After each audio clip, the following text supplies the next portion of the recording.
Hi ladies. Hi. How did she grow so fast? Huyu kuna kitu anafanya na tujui ni nini. Kama ni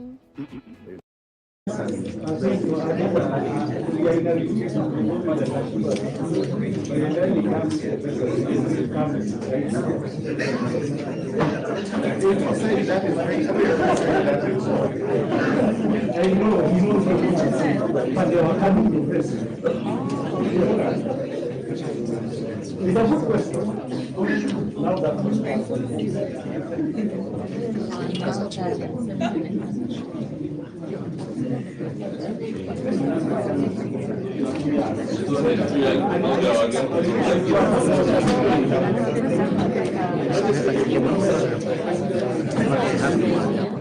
why is what I love about the FC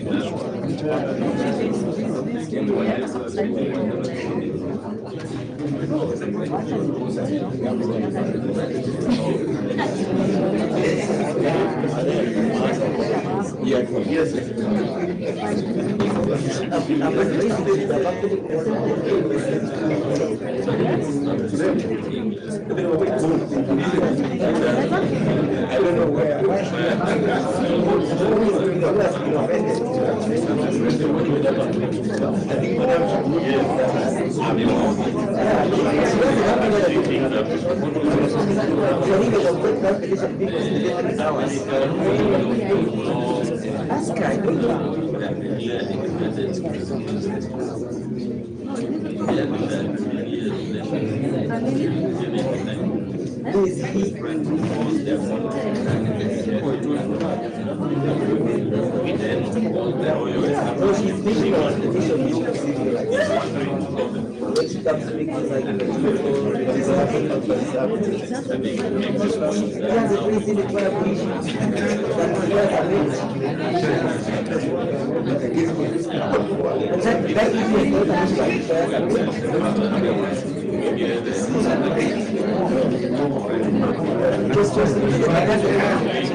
It's making all this.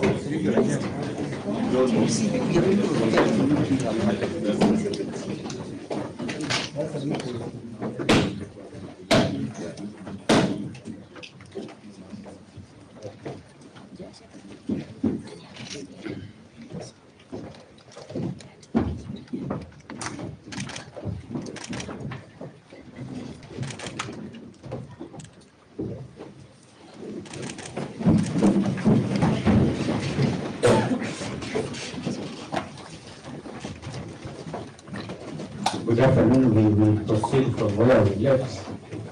There was submission that some of the parties supporting the applications have been submitted.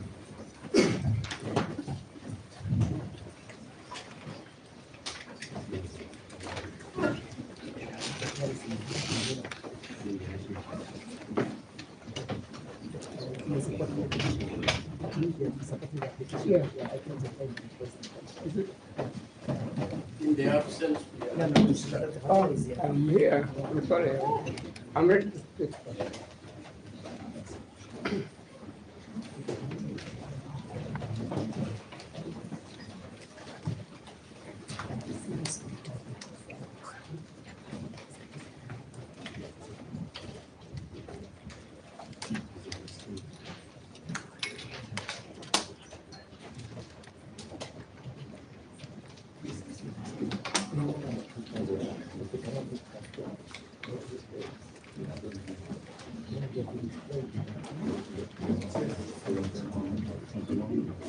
Can I start, John?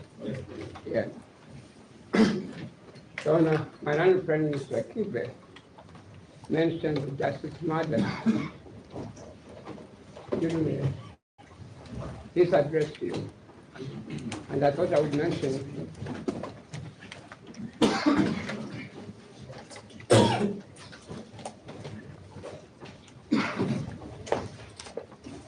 I would make a reference to Justice Martin. I knew Justice Martin very well. I made several appearances before. But one great quality I thought he had was that he was able to appreciate and take care of human nature.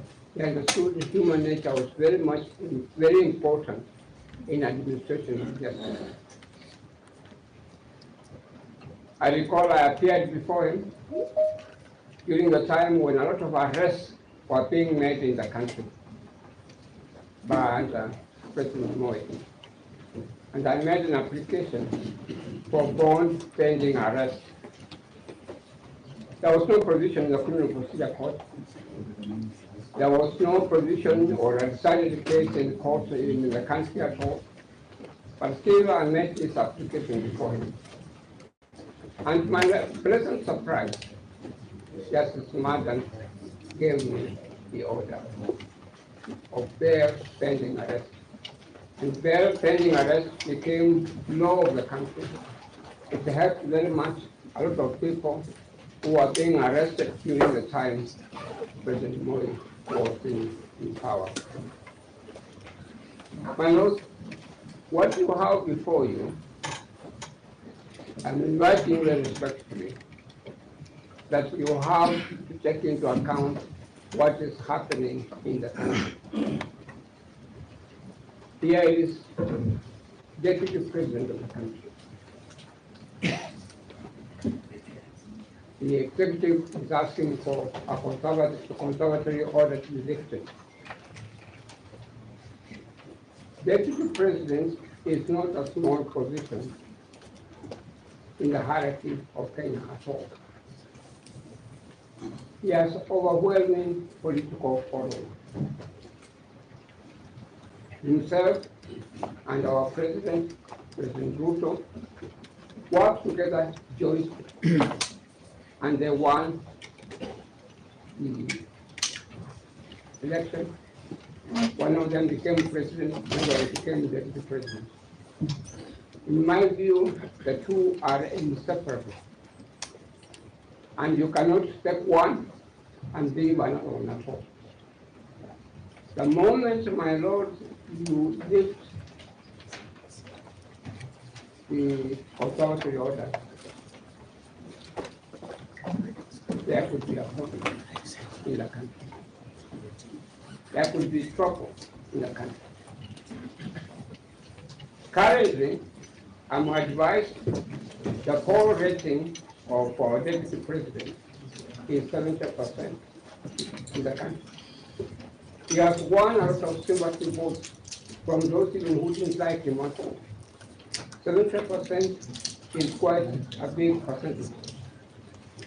I've taken the trouble to read with the students of the United States on impeaching. The first country, of course, that came up with the doctrine of impeachment was the United Kingdom. And thereafter, it was taken up by America.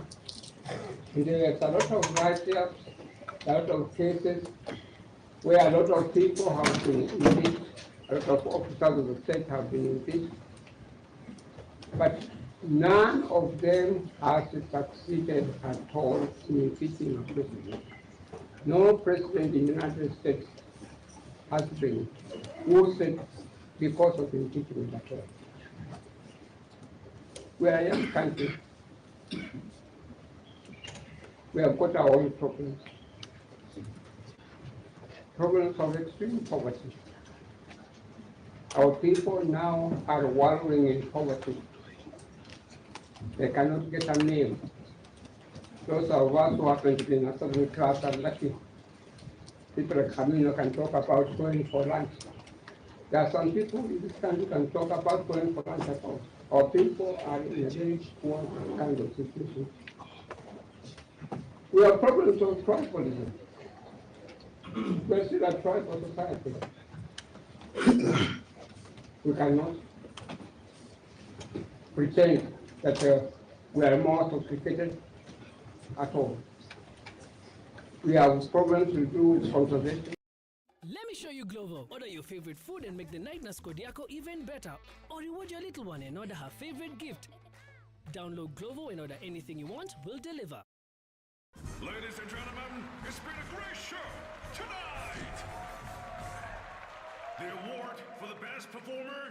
goes to... Focus on me. The hero's ready to win. Don't hold back. My smile's hard to beat. Got the spotlight. The star must be me. And the focus goes to... the tree!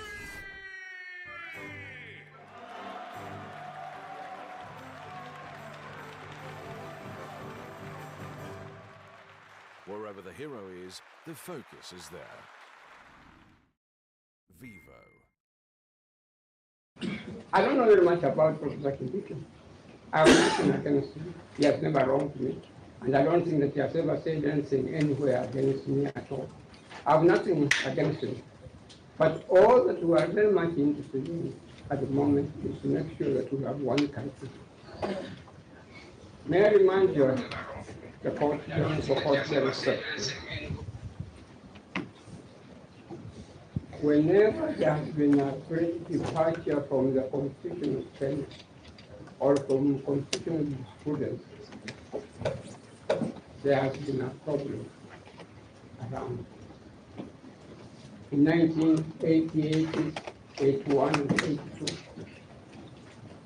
that's a time when a lot of people were being thrown into detention.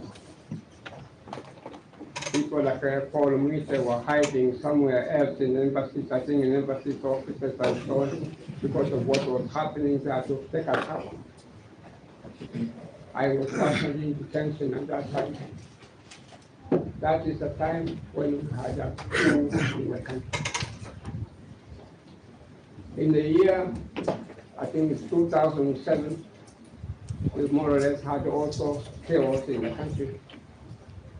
The point I'm trying to make to you, my honorable judges, what we have before you, a conservatory order, may look a very small matter, but it's a very big issue when it is looked at and it's examined, analyzed in relation to the present position we will have in Kenya.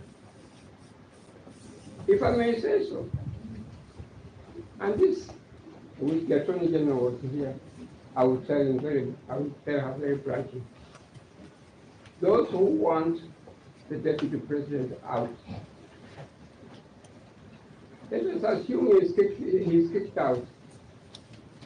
There will be the same people who will come and say, President, you must go. President Ruto, you must go. There will be the same people who will say that. That will be opening chaos in the country. My lords, these are factors that you cannot ignore. In American jurisprudence, they never ignored that at all. When Clinton was charged with the offense of moving around with the Westing and other women, he had quite a number of women that he was having sexual relationship with and so on.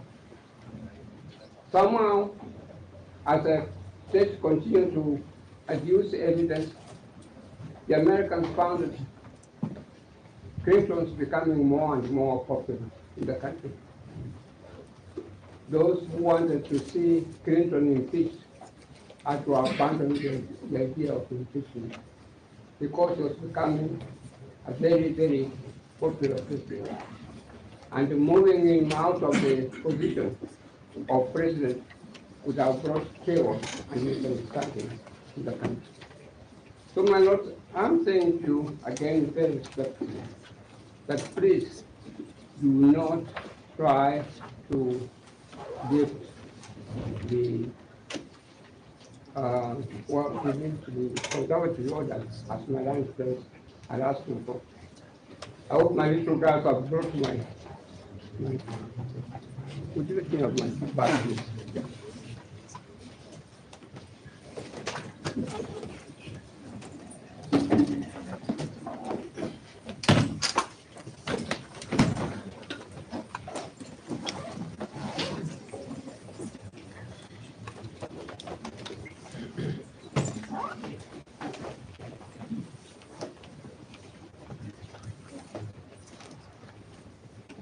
My lady and my lords, the Lord waiting to impeachment It's no longer, as I said, a UK affair or an American affair. It touches on the rule of law in our country. It touches on human rights in our country. It touches on democracy in our country. It touches on supremacy of the Constitution, the Bill of Rights, leadership and integrity, separation of powers, and the role of the judiciary in administration of justice. My Lord, may I, with your permission, read to you one provision from my little book.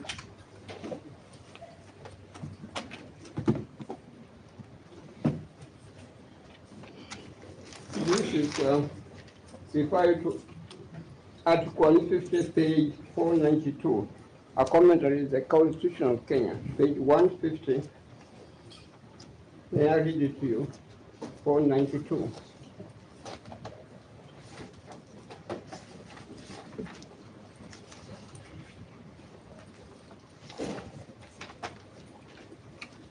This is a commentary in the Kenyan Constitution by our jurists here.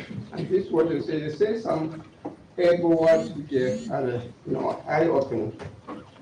May I read it with the permission? This article, that is the article that's being referred to, is Article 150, dealing with the removal of deputy president.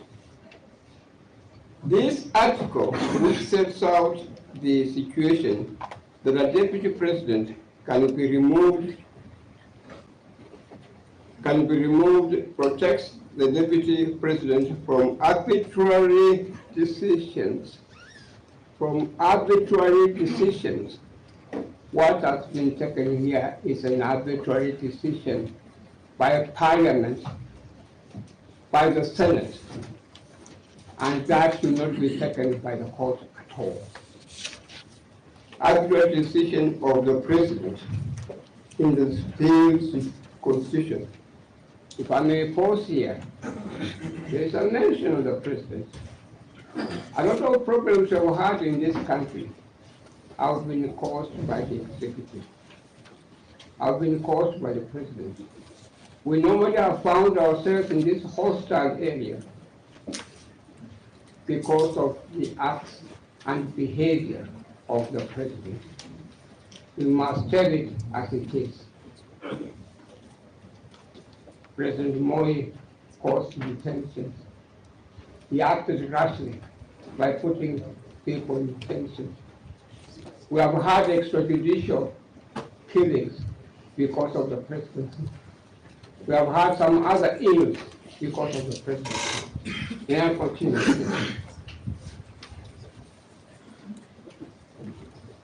In the repealed constitution, the vice president could be removed very easily, merely by the instruction of the president. That is true. That's how my great friend and my great client, Jaramogi Oginga Odinga, found himself having to resign because of what was happening. Karanja, Professor Karanja, faced a similar kind of problem. He was kicked out by the president, by the roadside. The vice president could therefore have been said to be at the mercy of the president, who appointed and dismissed them at will. The current state of affairs enables the deputy president to sit a heartbeat away from the presidency, yet enjoy constitutional protection against whimsical section of the presidency. Let us not forget those wise words, my lords and my lady. I'm inviting you very, very respectfully. Read those words, page 492, and if it becomes necessary, incorporate them even in your own ruling. What is going on now is that the deputy president and the president probably are not getting on very well at all. In my own humble view, for the years I've worked, a person or persons with whom you are working are not always friends. Sometimes you disagree very vehemently, very strongly. You may even end up by probably abusing one another, but you still continue to work. You still continue to work. You do not have to be friends to work together. Husband and wife, is there a problem?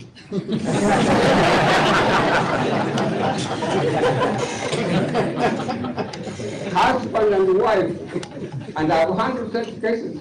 Husband and wife may be people who do not get on very well at all. They cook separately, food in the house. They sleep in different rooms and so on. But they have made up one decision. They do not want divorce, they want to make sure that the children are brought up in a family. Russia and America are not getting on very well at all. But if you go to Moscow, you will find American lawyers, American medical doctors, American businessmen. If you go even to New York, the same thing, you will find Russians.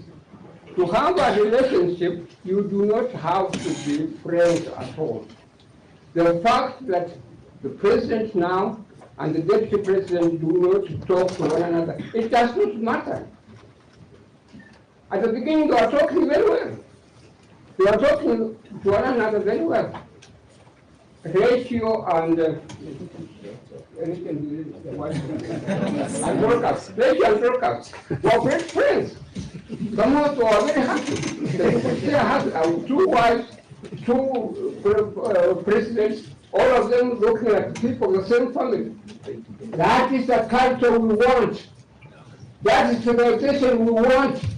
That's the peace we want, so that we make sure that we can develop our economy. But not this kind of quarrels and so on, and where one now is able to convince others that we cannot work together, therefore we must divorce. My humble submission is God, Eric or Gola, who is you are presiding over the bench. Please come up with a judgment or come up with a ruling that you are not going to lift these conservative orders. If you do so, you will be opening a chapter for this country which we may not be able to handle at all. Currently, let me remind you again, the deputy president is enjoying poll rating of 70% in the whole country. He has attracted sympathy votes from people who like him. And the Parliament or National Assembly, which actually impeached the deputy president, if you go through what happened, was a disaster, was disappointing. It is not something to be emulated at all. If you go to the other house, the Senate, again was a disaster.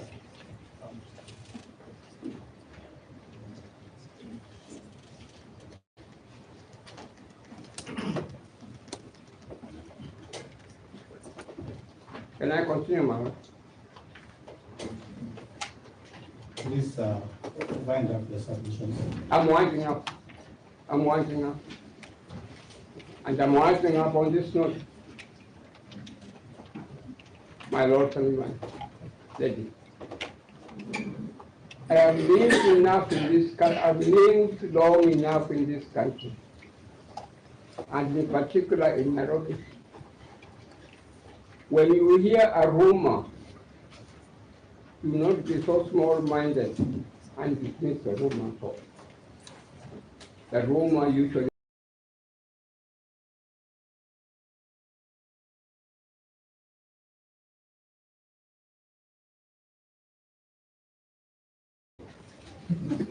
There may be truth in it.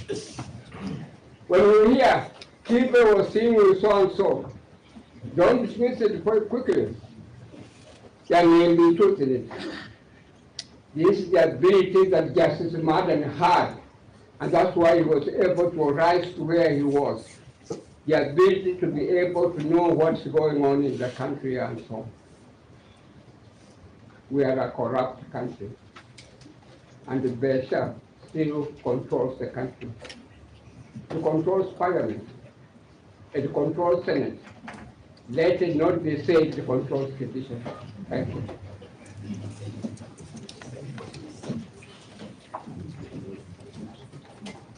May it please you, Lord President of the Court, the members of the Court, we are happy to reply to our colleagues. Somebody has come from the woodworks. My name is Masongo. I'm here for Social Sharia alongside John Marie. Sorry. I'm on high demand, so I beg to leave the court. I'm going to give to some other member.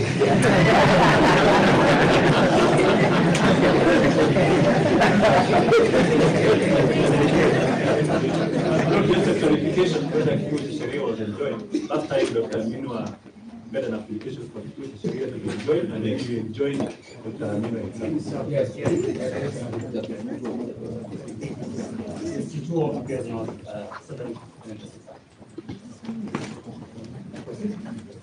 My name is Mosongo.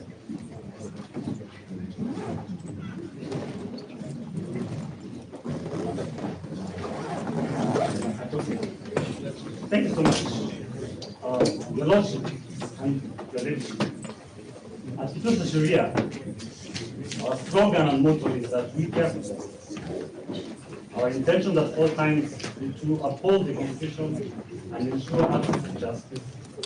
And we have been, for the past 50 years, been recorded as an organization that promotes that. For sure, I'm not 50 years, but I do stand on the shoulders of giants who have been there before me. And I want to just bring out 5 points in my spirit. Why you shouldn't vacate the orders or fail to ensure there is conservatory orders. Number 1, in promoting justice and the interest of justice, we have petitioners who are saying that the right to fair trial and constitutional rights have been contravened and violated. And it will be so painful for them, generally speaking, that conservatory orders be lifted, vacated. Then they continue with the trial. For sure, Article 23, Article 159, Article 27 talks about ensuring equal placement. Our argument is that the lordships and the ladyship, to ensure that their constitutional rights to fair trial, even including during this process, just preserve the few days that you guys will be handling the matter, that status quo be maintained, particularly because it is crucial for public interest. Judges are not guides. My apologies. My apologies. My apologies. The lordships and the ladieships.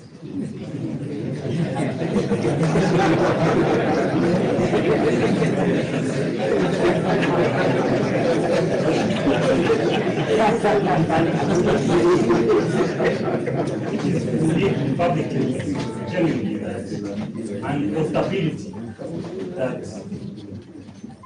for sure, status quo be maintained, not only for the current president, vice president, or even the nominee of the president, because you know it said, ukiona cha mwenzako, kitu cha mwenzako kimeelewa, chako kitie maji. It is critical even for future vice presidents, deputy presidents, to have their rights safeguarded, and at least the courts provide a guideline on how Article 145 is to be exercised. And for sure, we also think that and argue that procedural integrity and legal precedent that you are at this point making, the lordships and the lordships, it is important that the court at least safeguards the petitioners who are claiming their rights have been violated, and they need a conservatory order pending the determination and final outcome, so that it doesn't embarrass the court ultimately when now you make a finding that for sure the entire process could have been flawed. We argue that to also avoid arguments that possibly there would be potential bias, we encourage the lordship and the lordship to really consider that, as I wind up, that let's ensure that there are no allegations from both sides that justice was not done. It's imperative that at all times justice be seen to be done, in line with Article 159. And lastly, they are arguing, the petitioners, that irreparable harm would be occasioned upon them. And it is in the interest of justice that they be accorded that one final bullet, last chance to be able to benefit their rights before the final outcome of this on the court. I humbly pray that the lordships and the ladyships, please do not forget them. Thank you so much. Thank you very much, presiding judge and the members of the court. I want to guarantee you from the outset that we will not use 4.5 hours for the respondent. We will be very, very succinct.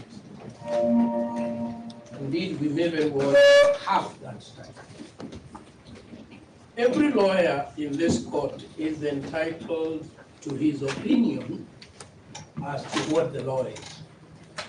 There is only one thing they are not entitled. It doesn't depend on their opinion. It is what the facts are. That's where we need to start. What are the facts that are relevant to you determining whether conservatory orders should continue in force or should be vacated? It is my humble submission that the pertinent, the material facts are as follows.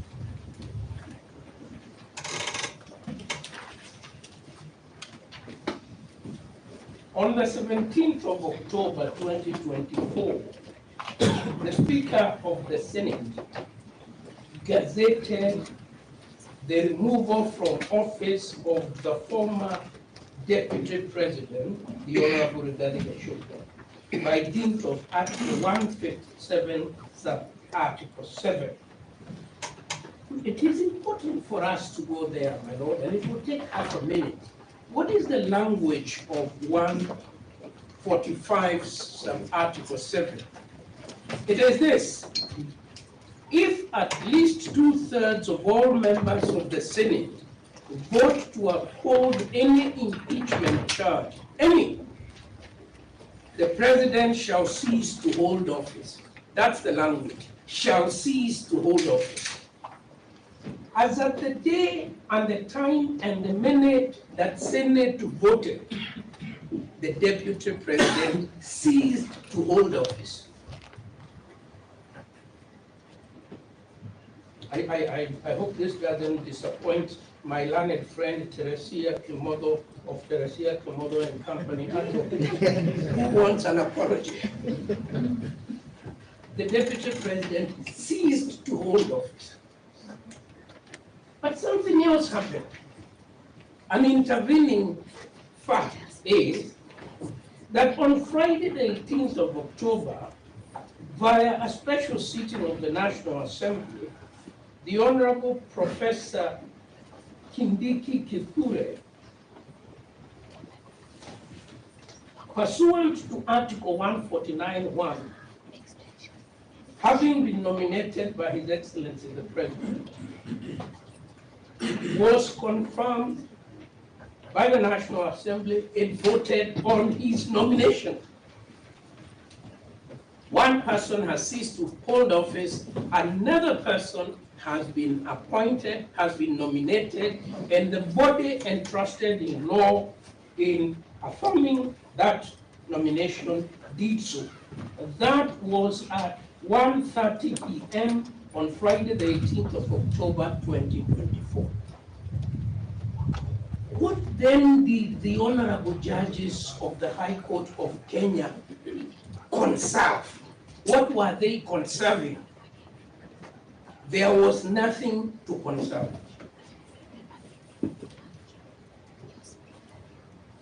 In the logic of the law, we've been told that a lot about why the Constitution is very important, why it's very special, why it's very transformative, why it's not like the Constitution of other countries. It may very well be all that. But the Constitution is a law to be interpreted the way we interpret all law. When we read a will, we don't start searching for the spirit of the will, because the will is speaking. It is saying, I leave my assets to my son, to my daughter, to my uncle. So a person reading a will doesn't tell the family, before we read the will, let us capture the spirit of the will. If we read a tenancy agreement, we do not say, let us capture the spirit of the tenancy. The tenancy agreement is speaking on its face until there is an ambiguity, which is the same thing with the Constitution. It says what it says until there is an ambiguity. Where is the ambiguity when the Constitution has said, shall cease to hold office? It is our first submission. There is no ambiguity. There is no reason to search for any other meaning, any other spirit, any other constructiveness.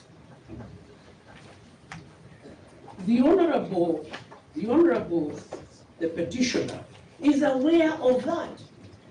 There is an affidavit here called supplementary affidavit in support of the petition.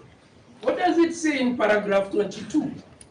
In this case, however, Kindiki was unqualified because he had not been a member of UDA political party for 3 months preceding the nomination. He was ineligible for nomination to the elective position of deputy president under Article 37 on the 18th of October 20, when the vacancy arose. This is not the Attorney General's affidavit, it is the petitioner's affidavit.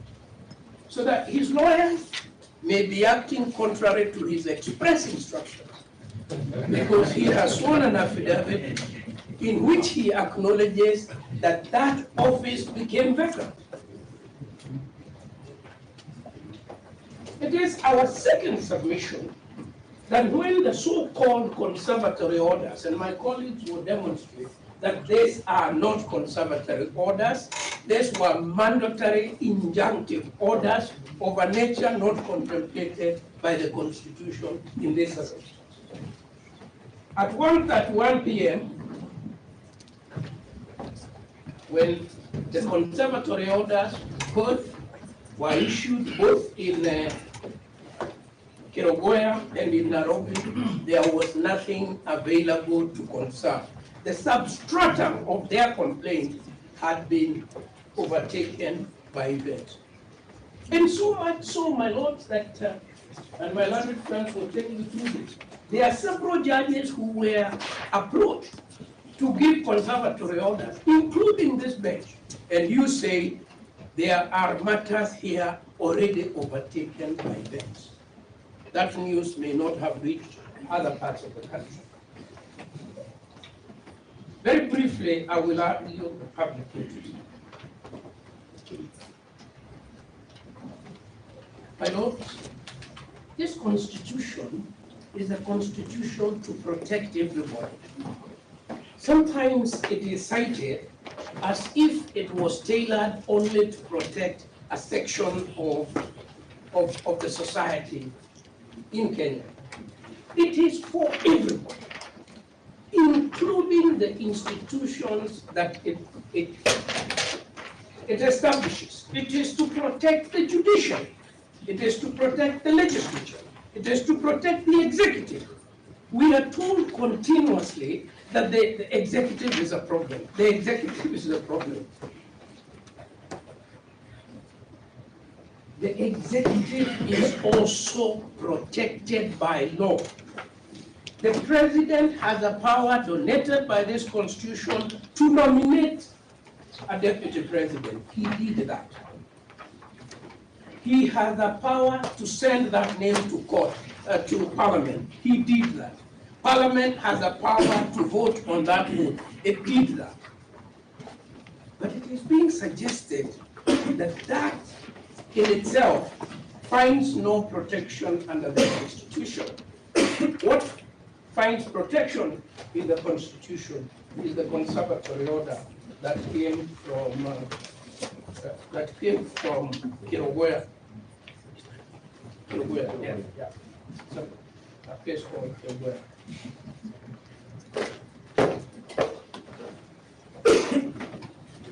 We were told, my lord, and this is true, that the impeachment process is a special process. It's sui generis. It is neither civil nor criminal. It's a process sui generis. And that is why, and this cannot be said many times, enough times, that is why the framers of the Constitution do not say that a vice president will be brought to the Supreme Court of Kenya and tried for violations of the Constitution. It is a political process. It goes to a political chamber.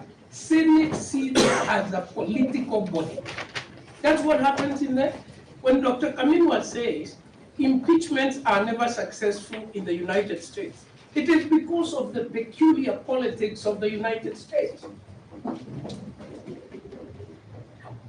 Because the impeachment process, even there, is more political than it is here. So we must have fidelity to law, my lords. It is our submission.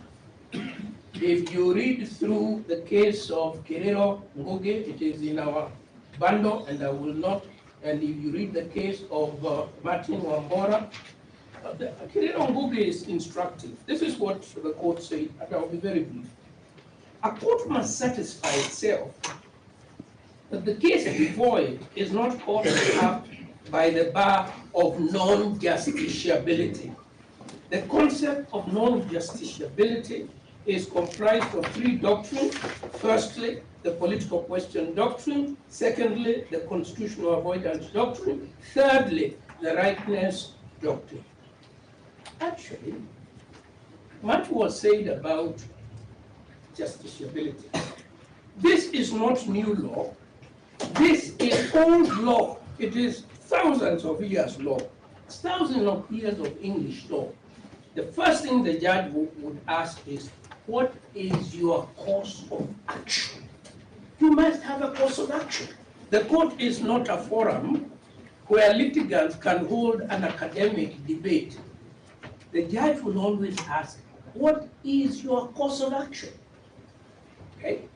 Now, so the doctrine of justiciability may sound new, but it is as old as the common law.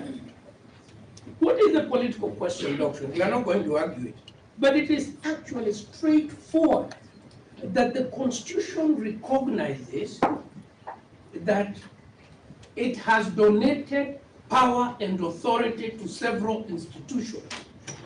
And each institution should keep to its lane. We have developed a constitutional law, or we are developing a constitutional law here, that actually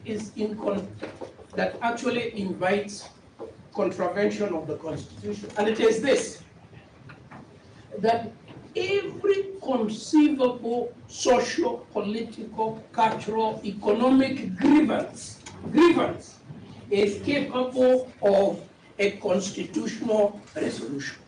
How is that? How is that? It is not possible. And that is why in our political social system, we have a million other ways of resolving conflict. Not all conflict is justiciable. Not all grievances are amenable to a constitutional solution. Now, let me go to my second last point about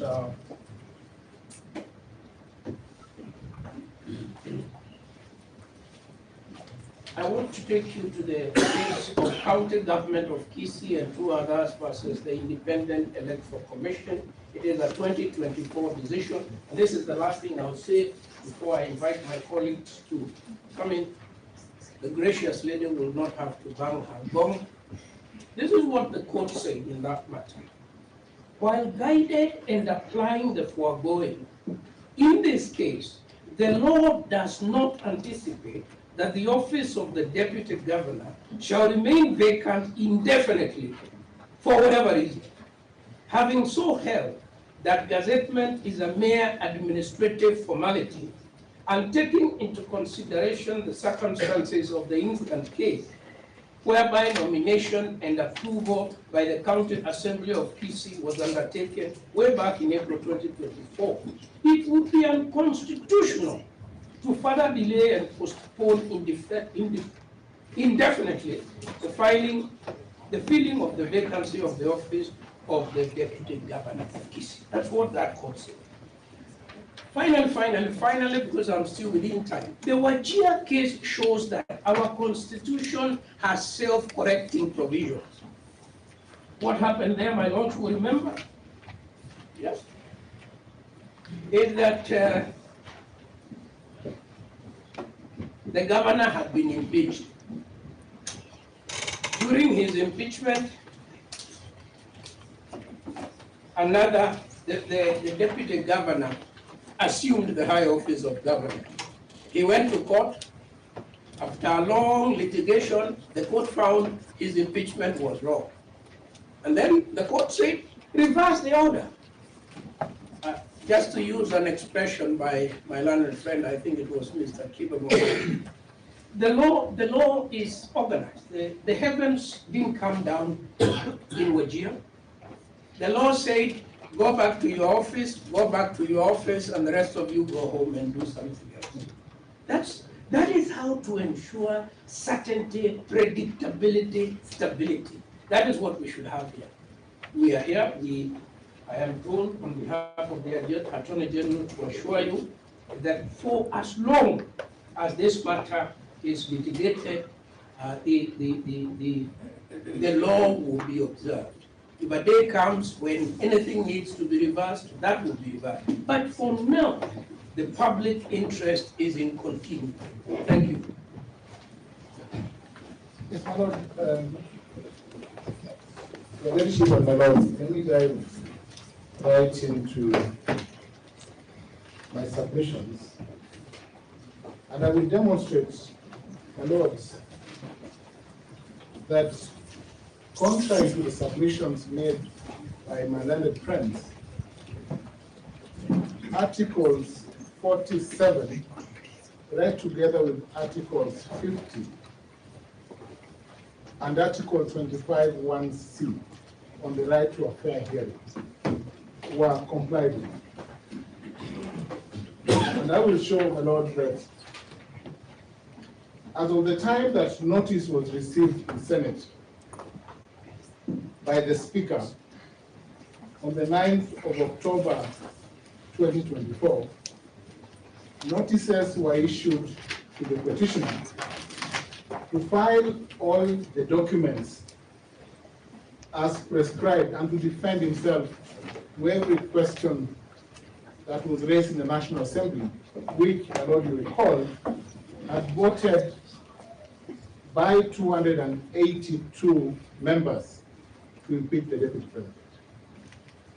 The right of fair trial, fair administrative action under Article 47, and the right to a fair hearing were therefore preserved. And I will just demonstrate as I move on to show that once the 16th and the 17th were gazetted as the dates when the Deputy President would be heard, and that would be the Wednesday and Thursday of October 2024,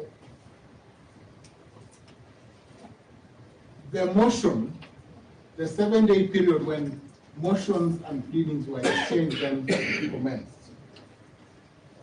And all parties were aware that the Senate investigations would take 2 days.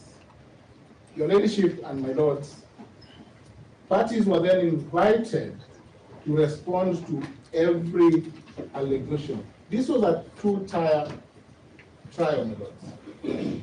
The National Assembly, sitting as the initial chamber that received the impeachment motion, voting in the affirmative for the impeachment motion, no-brainer. The Senate, as a trial chamber, my lord, Articles 94 and 95, donating powers to Senate and to the National Assembly respectively. The Senate then proceeded to afford an opportunity. And I want to just demonstrate, my lord, that Article 1(2) of the Constitution designates Senate as the National Assembly as speaking for the people under Article 1. Because the people may either access their powers directly or through their elected representatives. So my lord must read the Constitution in the sense that the Constitution then, speaking through the people, Senate was the trial chamber that undertook the trial as by the Constitution contemplated. My lord, what happened on the 16th was the commencement of the trial. And it's important to respond to this factual question. That the petitioner participated in the entire trial. Only the petitioner, my lords, had the opportunity to cross-examine all the witnesses presented by the National Assembly that presented this case before the Senate. Senate sitting as a trial chamber as a whole, and therefore as a quasi-judicial body. Each senator, considering the allegations and bundles served to every senator prior to the trial. My lords, it was on the 17th, and this is an important distinction. At 2:30 p.m. after Senate had adjourned at 1:15 p.m., that Senior Counsel Paul Mwite presented to Senate an adjournment on the basis that he could not trace the petition of the Deputy President at the time. He informed the Senate that he had learned of his client's illness, but did not read it. He then sought an adjournment to 5 p.m. He had 2.5 hours to trace his client. My lords, there's a curious point here, and this is important, my lords. The provisions of Article 145, 5 and 6, and I want to refer to those articles, provide, my lord, that after an impeachment hearing before Senate, a party may be represented. 145.5, the President or Deputy President shall have the right to appear and be represented before the special committee during investigations. This article was wholly satisfied because the Deputy President was present throughout the trial. But then Article 145, 6, A and B then step in. If the claims have been substantiated, the Senate shall, after according the President an opportunity to be heard, vote on the impeachment charges. My Lord, Senate accorded the Deputy President an opportunity to be heard. How was that accorded, my Lord? That was accorded, my Lord, first to be heard through the pleadings filed in Senate. That is one. But number two, my Lord, he was present during the entire presentation of the case to the National Assembly. But third, my Lord, he was given and afforded an adjournment at 2:30, from 1 p.m. to 2:30. At 2:30, he was accorded an adjournment to come back at 5 p.m. My Lord, what happened at 5 p.m. is summarized at paragraphs 25 to 28 of our submissions, and it goes like this. At 5 p.m., my lords, the Deputy President, the Counsel for the Deputy President's Senior Counsel Paul Mwite, submitted or told Senate that he could not trace his client, but that he had been admitted at Karen Hospital. He neither presented a medical report nor a report from any doctor. And that is an important observation. But beyond failing to present any document to demonstrate the truthfulness of the health status of the Deputy President, my lord, Counsel and his team, Senior Counsel Paul Mwite, Eminent Counsel Elisha Mboya, and the entire team proceeded to walk out. And why did they proceed to walk out, my lord? Perhaps they did not read the wording of the Constitution and or the standing orders. Because a party, my lords, may be presented or may be present at trial by himself or through an advocate or representative. In this case, my lord, every opportunity was presented to the respondents to present, but they opted, my lord, not to proceed and not to provide any document to say at that point to, my lord, confirm, my lord, at the point that their client or the Deputy President in that matter was unwell and admitted. Senate then proceeded, my lord, to vote on that question. My lord, this is where Standing Order 85 comes in, and Rule 6 and 7. I will elaborate. Number one, my lord, under Standing Order 85, senators on a procedural motion may vote by acclamation. That vote was carried and Senate then voted to proceed. My lord, the catch here is Rule 12 of the rules that govern the proceedings. Once the 16th and the 17th of October 2024 were gazetted as the days that we have to proceed, that Senate proceeded, my lord, the proceedings had to be sequential and could not be stopped because of the requirement that the proceedings were time-bound and were to conclude in 10 days. The last day, my lord, that the proceedings were to conclude was the Saturday, the next day. My lord, unfortunately, Senior Counsel Mwite, and the Hansard will demonstrate this, my lord, had applied for an adjournment to the following Tuesday. My lord, we have demonstrated that the petitioner dragged the carpet from his own feet, deliberately decided to sabotage his own appearance when he had been in court in Senate for the last 2 days, up to 1:15 p.m. before deciding not to be reachable by his entire team and the team making it worse by disappearing. My lords and your leadership, the petitioner had taken part in the cross-examination of all the parties. No case, my lord, has been presented before you that one, there was a violation of the standing orders of Senate. That's number one.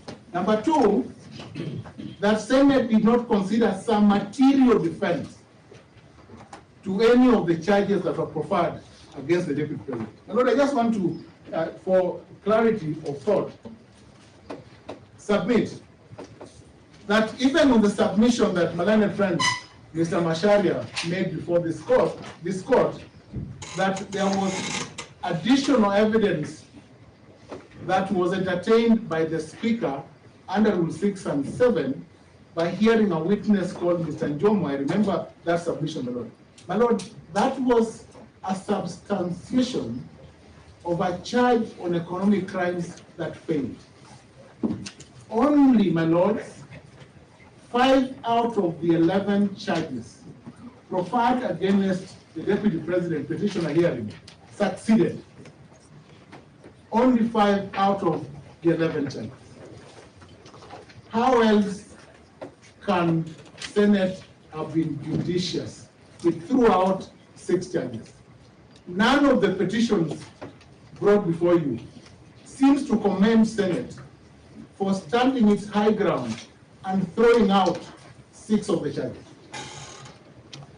And that is what good faith would mean, my lord, that out of the 6 charges, my lord, the deputy president was convicted on the gross violation of Articles 10 to AB, 27 and 129 on the shareholding remark. He was also convicted on the other grounds on national cohesion and on the question that is live before this court, my lord, that is on violating his code that requires him to undertake certain functions and undermining the function of the National Security Intelligence Service. Ms. Kimotho of Kimotho and Company Advocates would want the Deputy President to apologize on that count. That's a live matter. But my lord, in the grant of conservatory orders, I submit, and this is because I argued Munya, I argued Wajir, I argued Munya, I argued Mate. So I'm an authority. Yes. And I was with you, Professor. My lord, Professor, we have on the principles that the court considered, the Supreme Court considered in the Munya case, public interest, I think, on the scales weighed highest, that this court must take into account the import of a conservatory order issued ex parte against public interest. My lord, this is a country that is built on the Constitution of Kenya in 2010 with a president whose powers are defined under Article 131 of the Constitution. And Article 131 as a rider that the president's role as the chief executive of the country shall be performed by himself directly and through delegation by the deputy president. This country, therefore, cannot contemplate an interregnum. That means space of power. An interregnum is not contemplated by the Constitution. The position of the deputy president, my lords and my ladies, must therefore be filled at all times. And that is why the applicants know well that this country must move on and have a deputy president sworn in because of the dictates of Article 131 of the Constitution. My lady and my lords, a conservatory order is therefore inconceivable in the terms defined in the Munya case. A conservatory order of the nature issued by Justice Mwongo is not only unfeasible, but flies in the face of principles of public interest. The interest in Meru County then was to avoid an interregnum in the governance structure so that Meru County could not collapse. And we took the bold measure to go to court at that time to protect them. This court would only use that authority to support the appointment of His Excellency Honorable Professor Kindiki, so that this country moves to the second level. I would like you to discharge the conservatory order on that principle alone, that the wider public interest is greater than the interest of the former Deputy President of the Republic. My Lord, wherein would his remedies lie, my friend Nyabodi will submit. If it is a salary of 1 month, that would be compensable by damages. If it is a week's salary that is 6 that I should have been or to have been Deputy President, that would be compensated in monetary terms. But this country, my Lord, cannot be at a standstill and be held through litigation, because we need to have that position filled. My Lord, if I move to the other point, my Lord, we have submitted that since every opportunity was afforded to the Deputy President to present his case, and that he failed to present his case, my Lord, every argument before this court by my learned friends on the import of the processes of an impeachment fall on their back. They fall on their back, my lord, because the authority in my movie Sonko and Nairobi City County Assembly, and I argued this one. In fact, I was in this matter. In this case, my lord, the impeachment was upheld. In this case, Michael Mbuvi Sonko had sought to halt the process leading to the impeachment because there were no reasons given for the impeachment. The Court of Appeal rightly stating that one, there was the Hansard that contained reasons. Two, my lord, in terms of an impeachment, my lord, Mike Mbuvi Sonko was challenging the approach where the Senate sat as a whole, as a committee of the whole. The court finding that that is an option that is open to Senate and cannot speak to the lawfulness or otherwise. Council on the other side submitted that there was need for a committee. Senate, in its proceedings, my lord, in its wisdom, had voted to proceed through the whole house and accorded the petitioner all his rights that were due to him at the initial stage, only for the petitioner not to avail himself to take advantage of the second opportunity to be had. My lord, we submit, my lord, that unless the processes of Senate are faulted by my learned friends, the impeachment became final when the vote was taken before midnight on the 17th. And His Excellency, the Deputy President, the Gachagua, stood impeached henceforth. Unfortunately, my lords, this is an impeachment which has no comeback. It is like a death. You have died. You can't come back to life. But you can have certain claims in succession.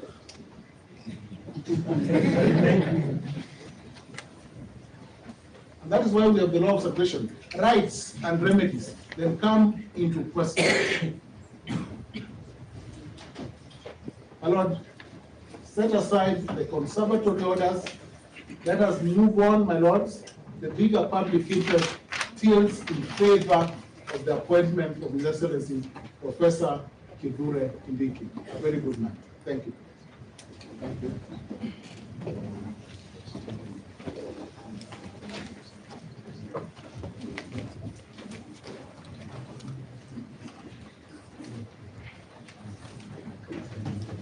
My lord and my lady, my name is Mondomi Nkolu for the second interested party, and to that end, we have filed a notice of preliminary objection dated of October, the year 2024. We have, in addition to that, filed a list and battle of authorities on that preliminary objection, and that list and battle is dated the 25th day of October 2024, and pursuant to your directions, those are the battles, my lord. I would suggest you hold them close to you because I'll be referring to them shortly. We have, in addition, filed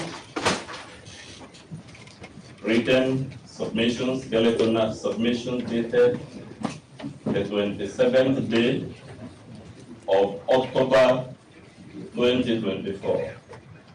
Before I delve into the PO, my lord, a suggestion was made to you. I have forgotten to tell you, my lord, that I am here for the second interested party together with my learned friend, Mr. Stephen Ogola. Before I go to the PO, my lord, a number of things were said by my friends and learned friends. I mean it because we are both friends in addition to being learned. One of the things you were told is to laugh at me for raising this PO. The other thing you were told is that the PO was determined in some rulings and directions you issued.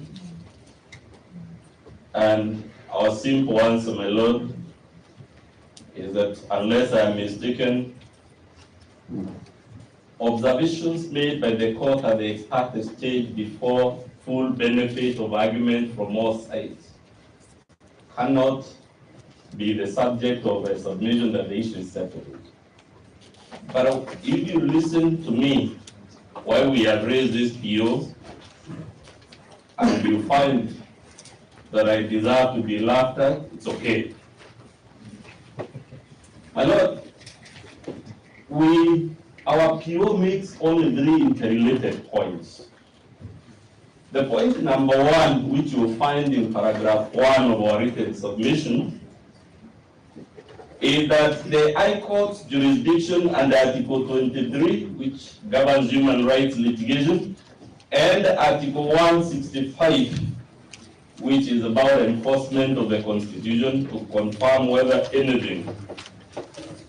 I'm here to tell you very shortly, my lords, the word anything does not actually mean anything in the literal sense, and specifically to tell you that your jurisdiction under that Article 165 does not extend to disputes as to the impeachment of the President and the Deputy President. Yes, the court has jurisdiction to enforce human rights. The court has jurisdiction to confirm whether anything allegedly done in the name of the Constitution is constitutional, but our submission is that that apparently very broad jurisdiction does not extend to a dispute as to the impeachment of the President or the Deputy President of the Republic. And that is the point made in paragraphs 1 all the way to 7 of our preliminary objection. Number 2, point number 2.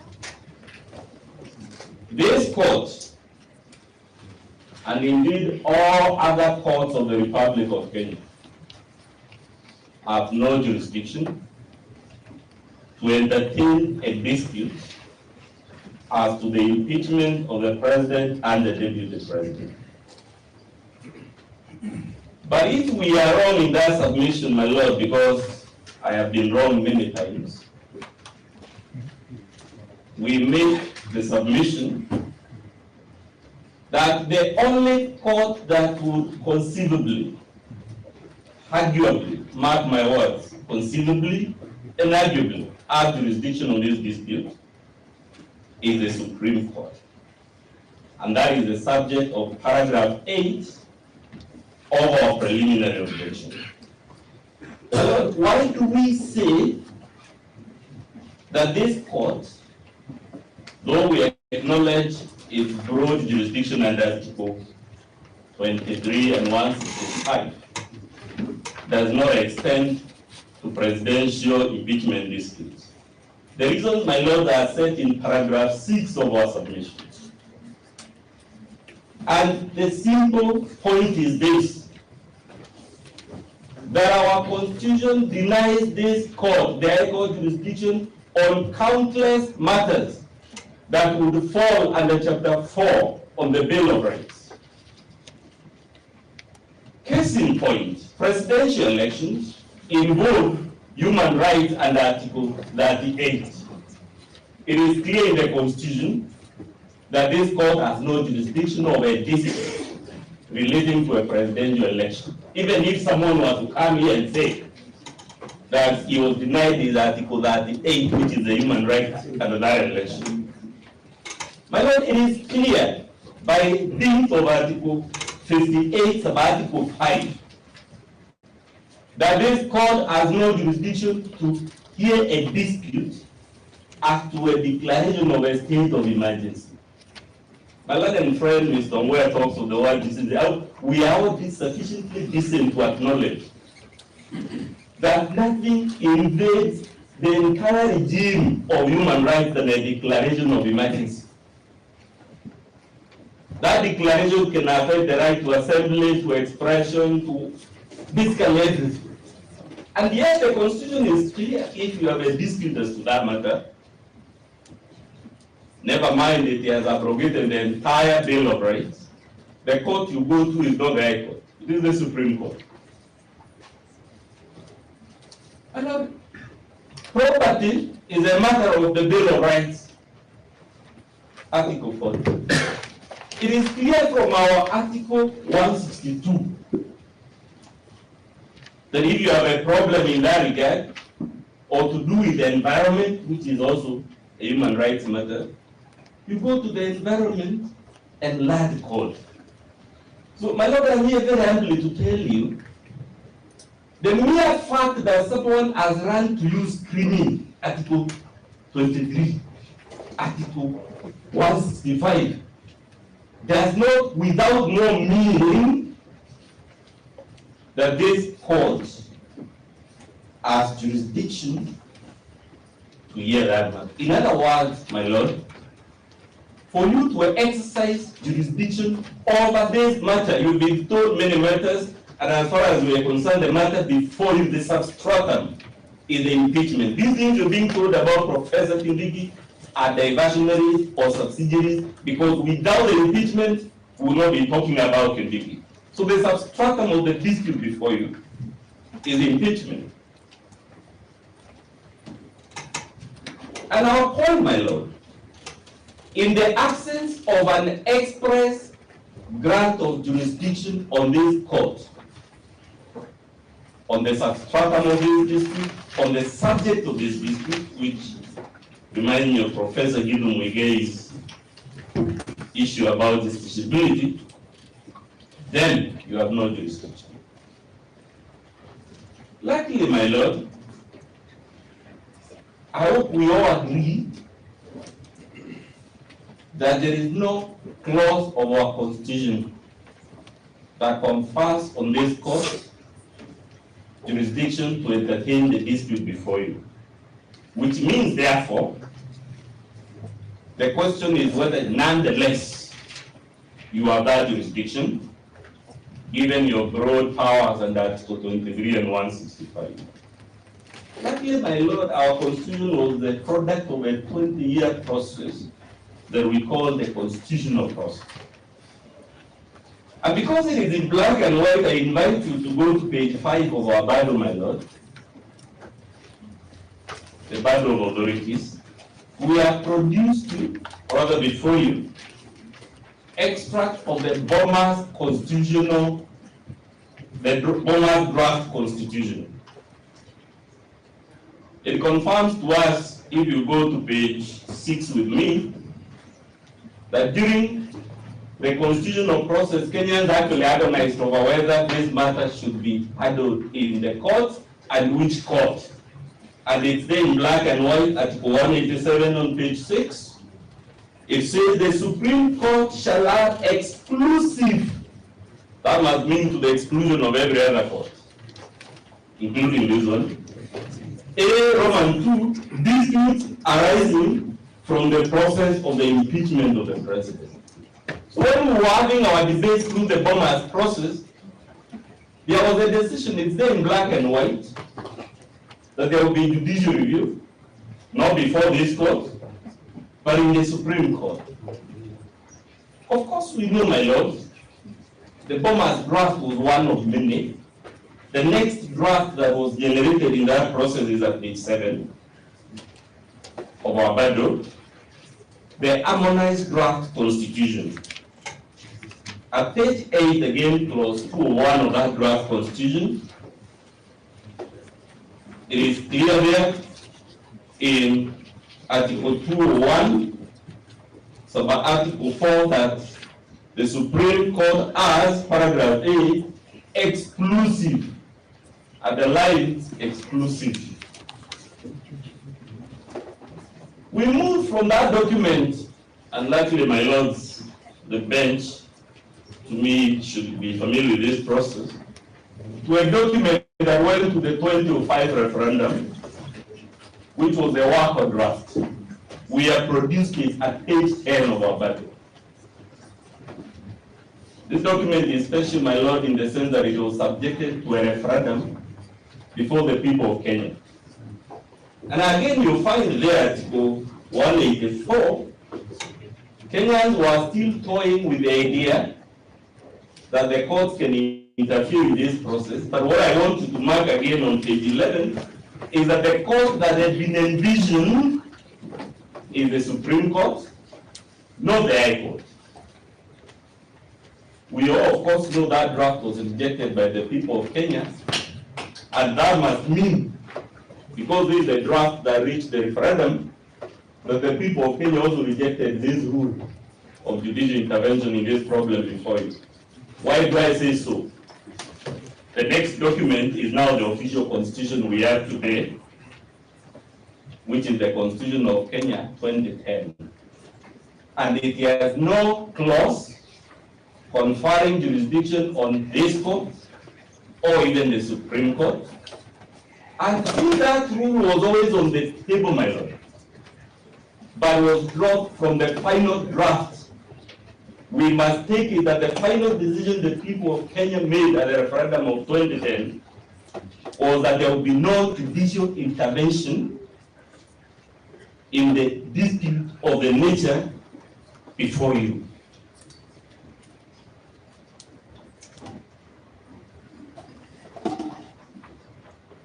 You are told that we have cited Article 144, yet it is irrelevant. Let's see shortly whether it's irrelevant. We have produced Article 144 on page 13 of our budget. My lord and my lady, you can only remove the president and the deputy president through two routes. Either the route of Article 144 or Article 145. We are only mentioning 144 to help us answer, in the absence of express jurisdiction, whether there is inferred jurisdiction. And when you check 144, one of the curious rules, it tells you 144 at 144(8) of our Constitution, is that the report of the tribunal shall be final and not subject to appeal. And if the tribunal reports that the president is capable of performing the functions of the office, the speaker shall soon communicate. And of course, it goes on to all that if it finds the president is either insane or suffers an infirmity of body, then the Senate shall vote. Something curious here, my lord, that our Senate can vote to retain a president found by a medical tribunal to be insane, and our Constitution says that decision cannot be challenged in any court or tribunal. Those are not my words. But more curiously, this rule is also repeated, my lord, in Article 165. And for me, what is notable, my lord, is the Constitution speaks to an issue once. It has spoken about this issue of 144 in 144(9), and when we go to 165 again, it says this court has jurisdiction to hear an appeal from a tribunal removal from office, except the tribunal under 144. I don't know, but it must count for something that those who drafted our Constitution decided to deny jurisdiction not just once, but twice. So the million-dollar question, my lord, if this court has been denied jurisdiction twice for the process under Article 144, on what basis can it assume jurisdiction for a process under Article 145 in the absence of express conferment of that jurisdiction, and in the face of the multiple ousters I took you through, where the Constitution says in black and white, this matter may be about the Constitution, this matter may be about the Bill of Rights, but the High Court has no jurisdiction. That's what we mean when we say in our PO, my lord, that the Supreme Court jurisprudence in this country, I'm addressing you now, on the authority in advisory opinion number 2, I believe, of 2011. I don't know whether Professor Tom Ojeda was involved. But my Lord, we are told in that decision that jurisdiction cannot be arrogated through the craft of interpretation. What the petitioner and those in support of his cause are inviting the High Court to do is to arrogate to itself jurisdiction of a dispute or by the impeachment of the president through the craft of interpretation, through the craft of stealth, through the craft of sophistry. Jurisdiction is something the court either has or does not have. It cannot be inferred. Professor Jim is telling me other things one must either have or not have. There is no middle ground. But I suppose he wants me to fall into trouble in the court, so I won't mention it. But let's go to the decision in Nixon versus United States, which is at page 20.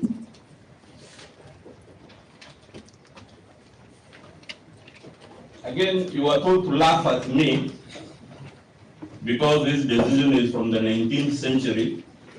I will invite you to note it's a decision issued in the year 1993. I was in upper primary school in 1993, and my students say I'm still fairly young. So this is not a decision from the 19th century, my lord. But I also want to point to you, 1993 is so recent, coming from the United States, a country that has had a constitution running for close to 300 years, now and counting. Why this decision is important, my lord, is several reasons. One, it is a decision from the United States Supreme Court. Two, our law on impeachment, and I hope again we have got my good friend Ongoy at the decency to agree that it is from the United States Constitution we borrowed Article 144 and 145. Even if you take the rule 9 issue, Rule 11 here, Rule 11 in this decision of the Senate. So this decision, to the extent that it comes from the highest court of the country from which we got this idea now before you of impeachment, must surely be persuasive, even if not binding on you. But more important, it is all about impeachment. What happened in this decision, my lord, is quite interesting. The person who had been impeached was a judge of a federal court in the US. He was sent to prison, but refused to resign from his judicial office. And because in the US, judges hold office for life, to the extent that he refused to resign, it meant the US Treasury was bound to continue paying his salary and emoluments while he was in jail. And of course, that absurdity was not going to be let go. The United States Parliament, called Congress, the House of Representatives, and the Senate, took up impeachment and impeached this judge. But when you follow the holding in this case, my lord, they say at page 20 of Wabadu that a controversy is non-justiciable where there is a textually demonstrable constitutional commitment of the issue to a coordinate political department of government, or when you lack judicially discoverable or manageable standards or remedies for resolving it. I don't need to belabor the point. When you read the case, the Sonko case and the Wabora case, that is exactly what our Supreme Court has said. Following this decision that impeachment is textually committed. Those are not my words. They are the words of the Supreme Court of the US, the Supreme Court of the Republic of Kenya. And my lord, we submit under Article 144, or rather 145, impeachment is textually committed to the Senate. But they also say the language and structure of the Constitution confirm that textual commitment of this dispute. More importantly, which is what the Attorney General, Emeritus Professor Muyebi, you go to page 21, my lord, you are told justiciability is also refuted by the lack of finality inherent in exposing the country's political life, particularly if the president were impeached to months or perhaps years of chaos during judicial review of Senate. We already know, I've been telling you how the other side wants to grind the wheels. We are told by the Supreme Court, my lord, this specter of the country being held on tenterhooks as this matter is fought here, is fought in the Court of Appeals. The average lifespan of a case in our Court of Appeal is 3 to 5 years, the last time I checked. Then going to the Supreme Court, we are being told the political life of a country cannot be held at ransom awaiting judicial determination. And more importantly, lastly, because my seniors are telling me I've been talking too much, so that I take my seat before they reprimand me, I want to refer you to page 32 of our budget. And the reason I'm referring it to you, my lord, is many people will genuinely be shocked by this idea that a dispute like this is not justiciable. But there are good policy reasons for it. And if you read our page 32, which is that decision in Nixon versus United States, it tells you in black and white, there are sufficient safeguards embedded in the Constitution, including majorities, minimum voting thresholds required at every stage of that process, including the holding of a trial, including calling and cross-examination of witnesses. And because those safeguards, especially at the Senate, are in the nature of a trial, that's why Chief Justice Rehnquist tells us here that nobody should have to make every weather of the idea that this type of dispute is not justiciable. Lastly, you are told about political question doctrine and many things. I will invite you to note the courts of Kenya endorsed this doctrine as early as 2005. Again, the authority is on page 51 of our bundle. I don't have time to take you through it. We have produced the Sonko decisions. We have the citations, the quotes we've listed in our written submissions. And all we are telling you, my lord, when all is said and done, is to do either of two things.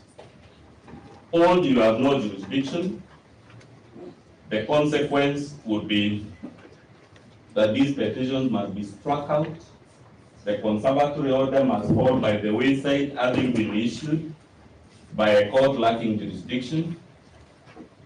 But if my lords find that too heavy and too radical, and therefore unacceptable to this court, I am giving you the alternative. If we must infer jurisdiction, because that's what we're being asked, let's infer it at the Supreme Court, which is the global practice, so that the matter is held of this nature is handled once and for all without subjecting the country's political life. That is the public interest we have just been told from the Supreme Court of the United States. That's all, unless there is a question for me. Thank you.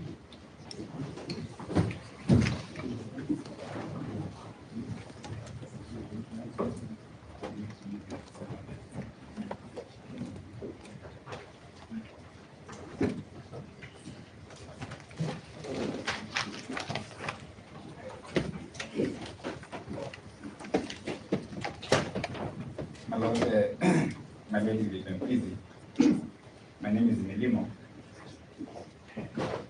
My lord, I'm here to address you on 3 grounds. Specifically, my lord, one on public participation. The second issue, my lord, I'll be addressing you on is fair hearing, with a reference, my lord, to the National Assembly. And lastly, on the nominee, my lord, the deputy presidential nominee. My lord, on the first point of public participation, you shall not pass, my lord, that there is no one in the petitions before you who has alleged that they were denied an opportunity to participate in the public participation exercise. The second point, my lord, is that it is common ground to all the parties that public participation was an essential ingredient in the impeachment proceedings. And that is, my lord, dictated by Article 118B of the Constitution. And my lord, on the boxes to be ticked in reference to the public participation exercise, I invite you, my lord, to refer to the Supreme Court BAT decision.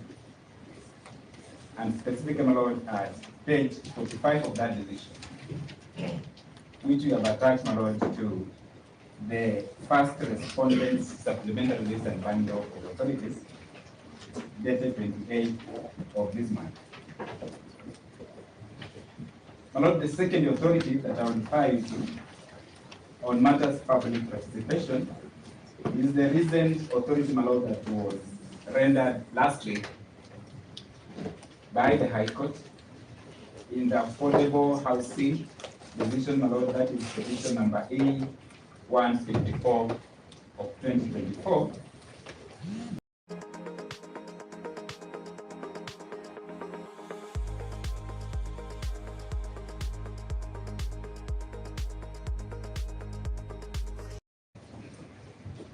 You will note that the National Assembly, my lord, undertook an unprecedented public participation exercise. None of that nature and magnitude, my lord, has been undertaken in the history of this country. And my lord, I'll refer you to the annexed public participation report, and specifically, my lord, at pages 427 to 555 of the replying affidavit of the National Assembly. And my lord, very quickly, you note that over 224,000 people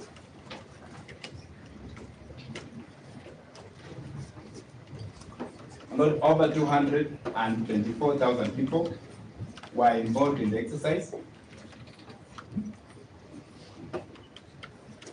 where they volunteered to give their views.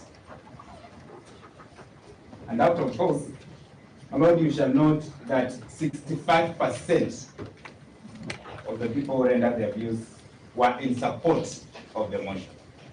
Is this submission for the lifting of orders or for petition? My lord, I'm trying to establish the fact that any weather was made, my lord, on the fact that there was no participation. We have made those letters, but you know, we need to be, because we are all lawyers and judges, we need to be specific to the reports. You know, some of the things which you say here are actually not meant for this purpose.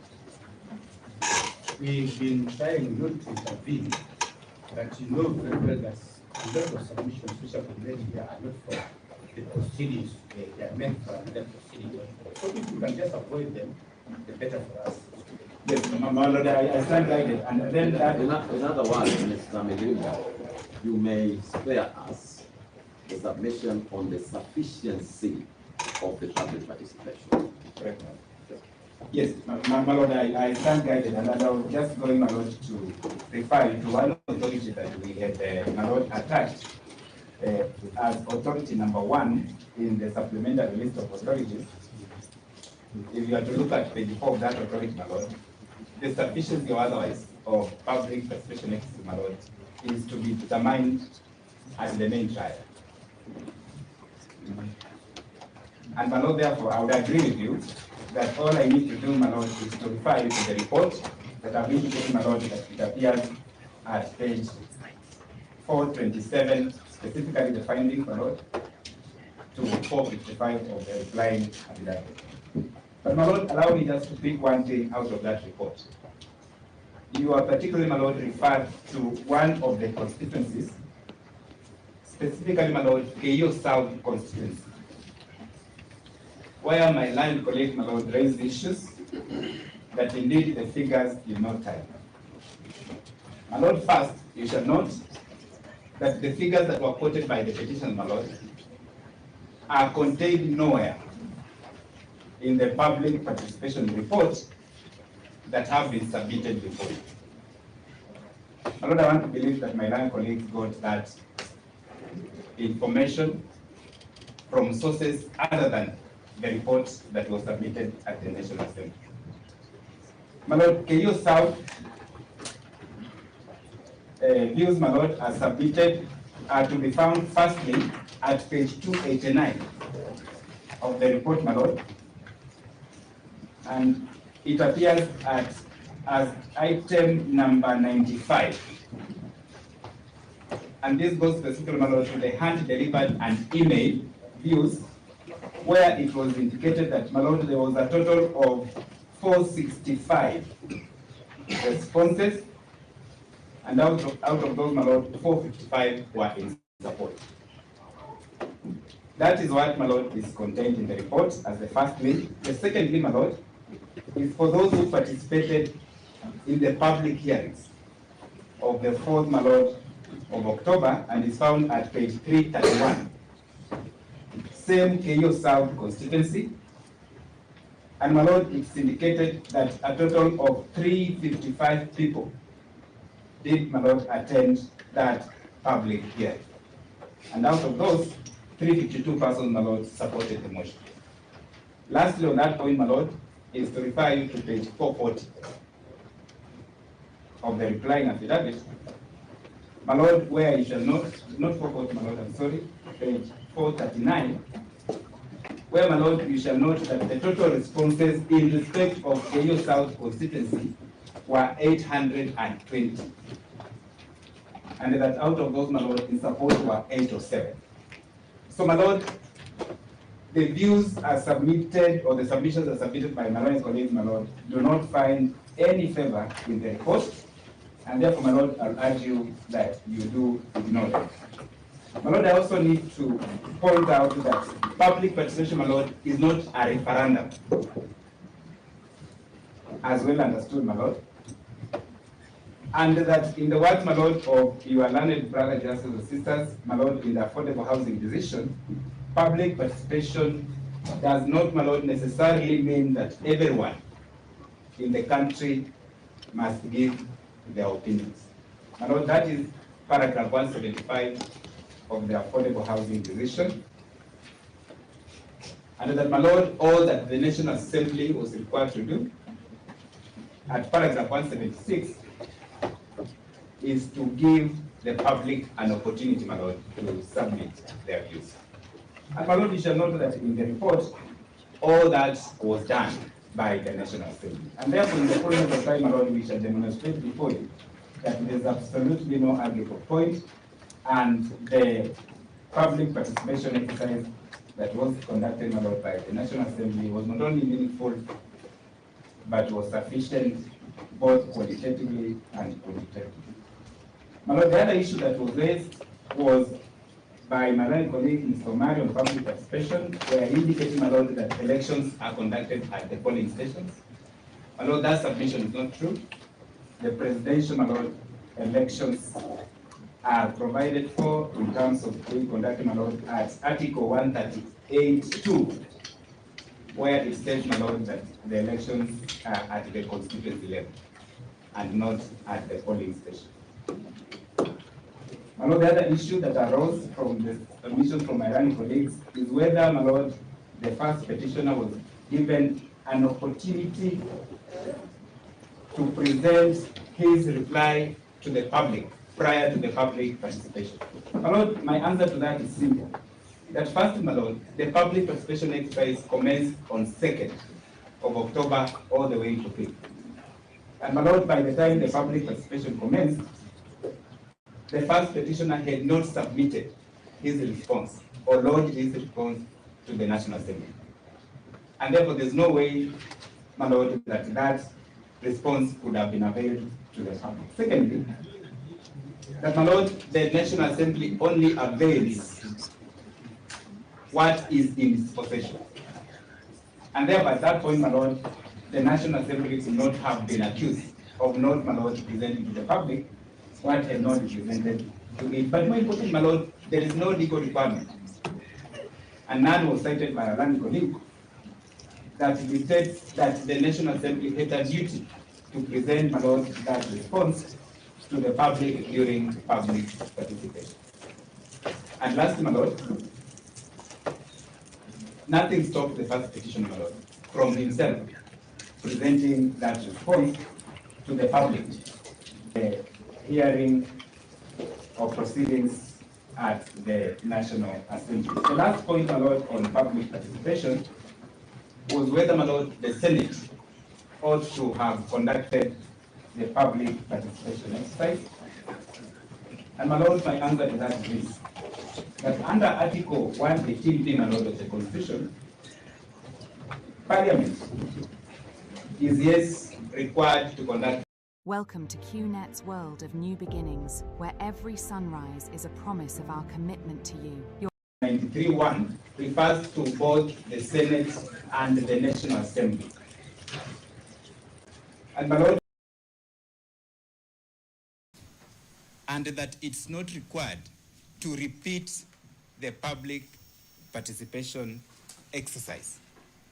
Because if that were to be so, my lord, then it means that even this court sitting in exercise of a judicial function, it could be required, my lord, to undertake the public participation exercise. Mr. Melema, we only entertained you on these submissions because we had entertained other people earlier. That is the only reason we are listening to you. I thank you, my lord. But I'm winding up on that, my lord.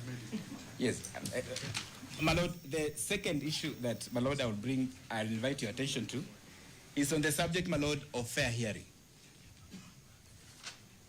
My lord, and on that limb, there was a challenge, my lord, to the standing orders of the National Assembly.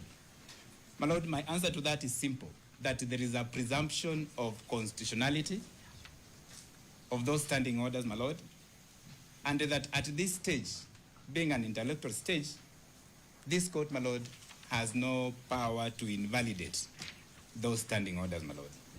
In the fullness of time during, my lord, the main hearing, we shall demonstrate to you that those standing orders, my lord, reflect Article 145 and 150 of the Constitution, and that their simple duty, my lord, is to implement those articles of the Constitution. The other issue, my lord, that was raised was about impartiality of the Speaker of the National Assembly, my lord.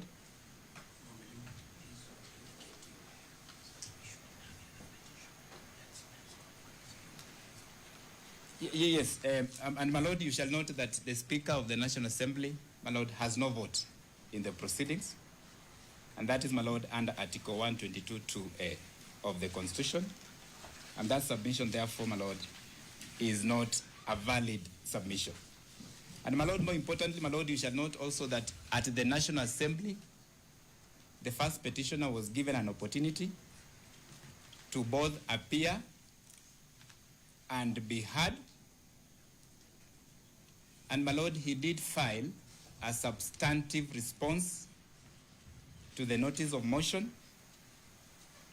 And more importantly, my lord, he was given 2 hours to present oral representations. That opportunity he took, my lord.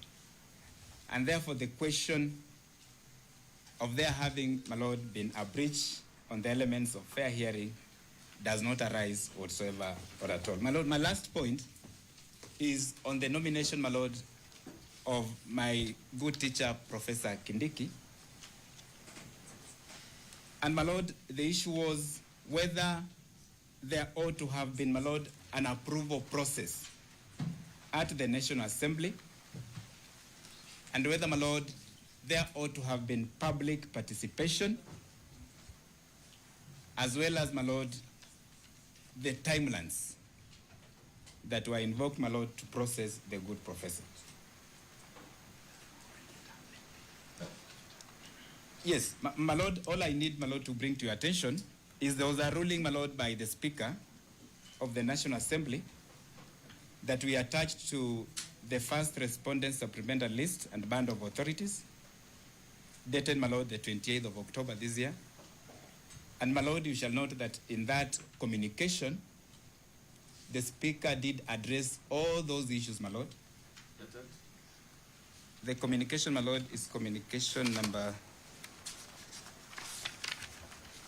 is communication number 54 of 2024, and it's dated the 18th October 2024, where, my Lord, the Speaker did address in giving guidance to the House all those issues, and I will invite you, my Lord, to refer to it when you retire. My colleague, Mr. Macharia, my Lord, on a light note, told the court that, my Lord, I would have said Weta Tosha. My Lord, I'll say that in 2032 when the right comes.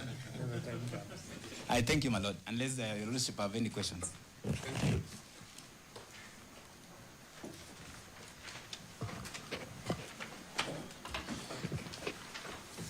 My lords and my lady, I'll proceed from where my learned friend Mr. Milima stopped. Permit me, for completeness of record, to say that the second respondent has filed an application dated the 18th of October 2022. We have filed submissions in support of that application, again dated the 18th of October 2022.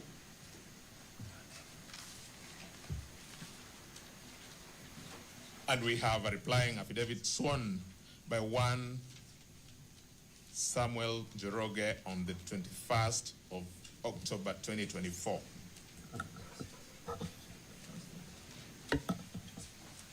My lords, we also have submissions in response to the application seeking conservatory orders dated the 27th of October 2024. And finally,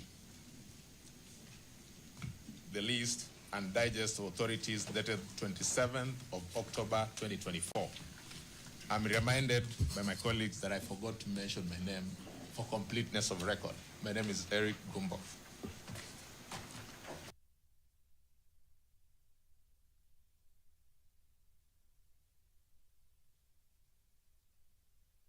In understanding the application and the prayers that are currently live before the court, permit me to draw your attention to the application filed by our learned colleagues in the matter 565 for 2024 for just one purpose only. The application has a total of about 13 prayers. The prayer number 1 all the way to prayer number 10 have been spent. In other words, they've been overtaken by events. The last prayer, which perhaps would have been relevant for purpose of understanding what I'm trying to get to, is prayer number 9, which talks about that pending the hearing and determination of a petition, a conservatory order restraining the National Assembly of Kenya from discussing, vetting, voting, and or approving the nomination of a person submitted to the National Assembly made on the 18th of October 2024 by the President of the Republic of Kenya, His Excellency William Samoei Ruto, to fill the vacancy of the office of the Deputy President of the Republic of Kenya. That prayer is equally overtaken by events. The last prayer is for deletion of what they call falsehoods to various persons and institutions. It then follows, my lords and my lady, that the petitioner, His Excellency Rigathi Gachagua, has no prayer that is live before you in relation to the question of conservatory order.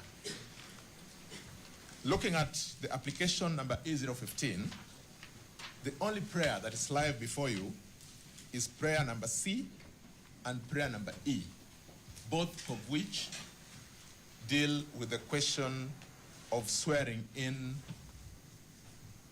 of the second interested party appointed by the President and approved by the National Assembly, they say, from assuming the office of the Deputy President. It then is our submission that the threshold question, the arguability question, the negatory question needs to then address the issue of swearing in.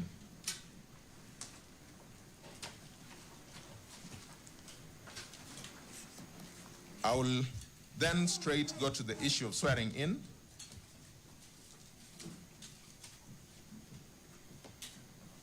My lords and my lady, we've spoken to the provisions of Article 147, 145.7. 145.7 very clearly indicates that if at least 2/3 of the members of a Senate vote to uphold any impeachment charge, the president shall cease to hold office. May I add to the submissions that have been made previously that that provision is a self-executing provision. You do not need more. It is not an action of the Senate, it is an action of the Constitution itself. The first question that then we would want to ask ourselves this afternoon is, in light of view of such an express provision of the Constitution, is it tenable that an order of this court would issue to stop it?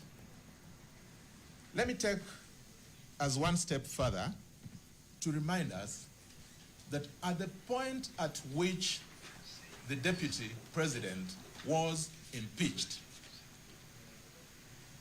he then acquired a constitutional blemish. And we say a constitutional blemish because under the provisions of Article 150, all the charges that were substantiated as against him, including the question of gross violation of the provisions of this Constitution, serious reasons to believe that the deputy president committed a crime under the national or international law, and gross misconduct, then were issues that would be said to have informed his constitutional standing. Now, where am I going with that? I'm trying to make the point that when the Constitution, therefore, has put a dot or a blemish on you, then certainly you become unsuitable to hold office by dint of Chapter 6 of our Constitution. That is, specifically, I would draw your attentions to the provisions of Article 73, Subarticle 1, which says, talks about leadership and integrity, responsibility of leadership. It says, authority assigned to a state officer is a public trust to be exercised in a manner that, 3, brings honor to the nation and dignity of the office. To the extent that those grounds were established under Article 150, it simply means that the person of His Excellency the Deputy President therefore lost the capacity. And why that is important is then, as you consider this question as to whether to grant the conservatory orders or not, would he be one person who would possibly be considered for that situation? And our answer is a simple no. Permit me to speak to the issue of now Article 149. Article 149 reads, within 14 days after vacancy of, in the office of a deputy president arises, the president shall nominate a person to fill the vacancy, and the National Assembly shall vote on the nomination within 60 days after receiving it. First point I would want to make, just to complement what my learned friend Mr. Mudomi has spoken to, as to the justiciability. If the Constitution says that within 14 days of coming into play of Article 145.7, is it practical, is it tenable that within those 14 days, if a party were to have come to court, then going through the hierarchy of the High Court, the Court of Appeal, and the Supreme Court, any dispute touching on that question of nomination would have been resolved?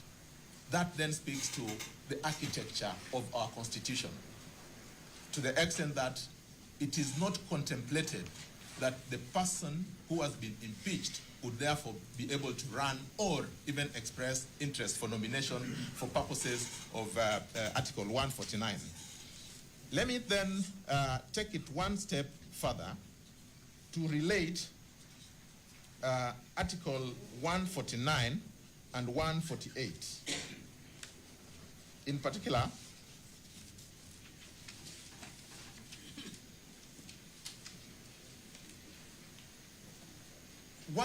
let me start this conversation from one step behind.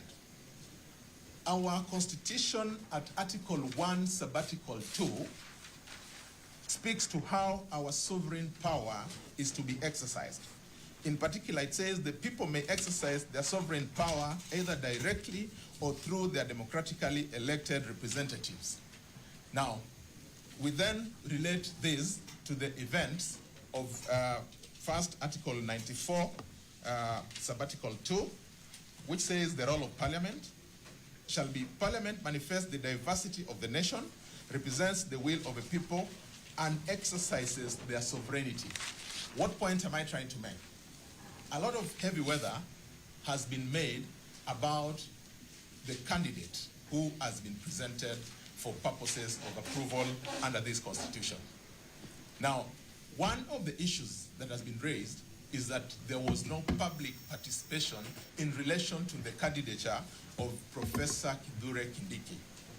My lords and my lady, allow me to just take us very quickly to the provisions of Article 149 to provide some bit of context. That within 14 days, allow me to just read it again, within 14 days after a vacancy in the office of a deputy president arises, the president shall nominate a person to fill the vacancy, and the National Assembly shall vote on the nomination within 60 days. Vote is the word used. I want to persuade you, my lords and my lady, that the action that the members of the National Assembly would be taking pursuant to this 149.9 flows from the delegated authority under Article 1, Sabbatical 2. It also flows to the role of parliamentarians under Article 94, Sabbatical 2, to exercise the will of the people of Kenya, to exercise their sovereignty. In other words, that is a choice that the National Assembly is making as the representatives of their people. And why that is important is the very question that follows, is when making that decision, is public participation an imperative? Our answer, my lords and my lady, is a straight no. And so that then I give you context. Let me give us what happens in the ordinary elections, and which will be at Article 148. Article 148, Sabbatical 1, reads, each candidate in a presidential election shall nominate a person who is qualified for nomination for election as president as a candidate for deputy president. Then it adds at Sabbatical 2 that for purposes of Clause 1, there shall be no separate nomination process for the deputy president, and Article 137 1D shall not apply to the candidate of the deputy president. What then do we read from that? It means that a simple reading of Article 148, which is what happens in our ordinary elections, does not call for public participation for the position of the nominated person to occupy the office of the deputy president. Now, if we are to agree, and we have seen it in real life, that that is what happens, we don't then subject them to public views around what people think about them, sending a memorandum. Once that nomination is done, there is no more that follows, other than the declaration after the election itself. Now, why is this important? It is important because of a submission that was made earlier in relation to other provisions of the Constitution which call for public participation. Examples would be in Article 132, for instance, under the functions of a president, Article 132, Sabbatical 2, under the functions of a president, the Constitution says, the president shall nominate and with approval of a National Assembly appoint or may dismiss A, cabinet secretaries, B, attorney general, C, the secretary to the cabinet in accordance with Article 154, and the principal secretaries in accordance with Article 155. It is in that instant that then public participation is called for. So that then when the Constitution talks of approve, it means give an opportunity to the parliamentarians to also interrogate the person that is to be approved for whatever position we have. In this case, it is it is a submission that the Constitution says vote, meaning elect this person. And the test to be derived from that is first past the poll. In other words, at the point of voting, do the parliamentarians vote to support or a majority of them support the nomination? That is the simple question that would be presented before you for determination.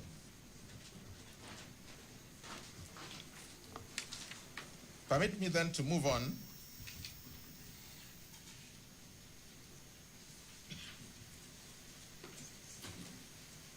to speak to the place of public interest in relation to this process. Now, it would be expected that pursuant to the provisions of Article 146(2),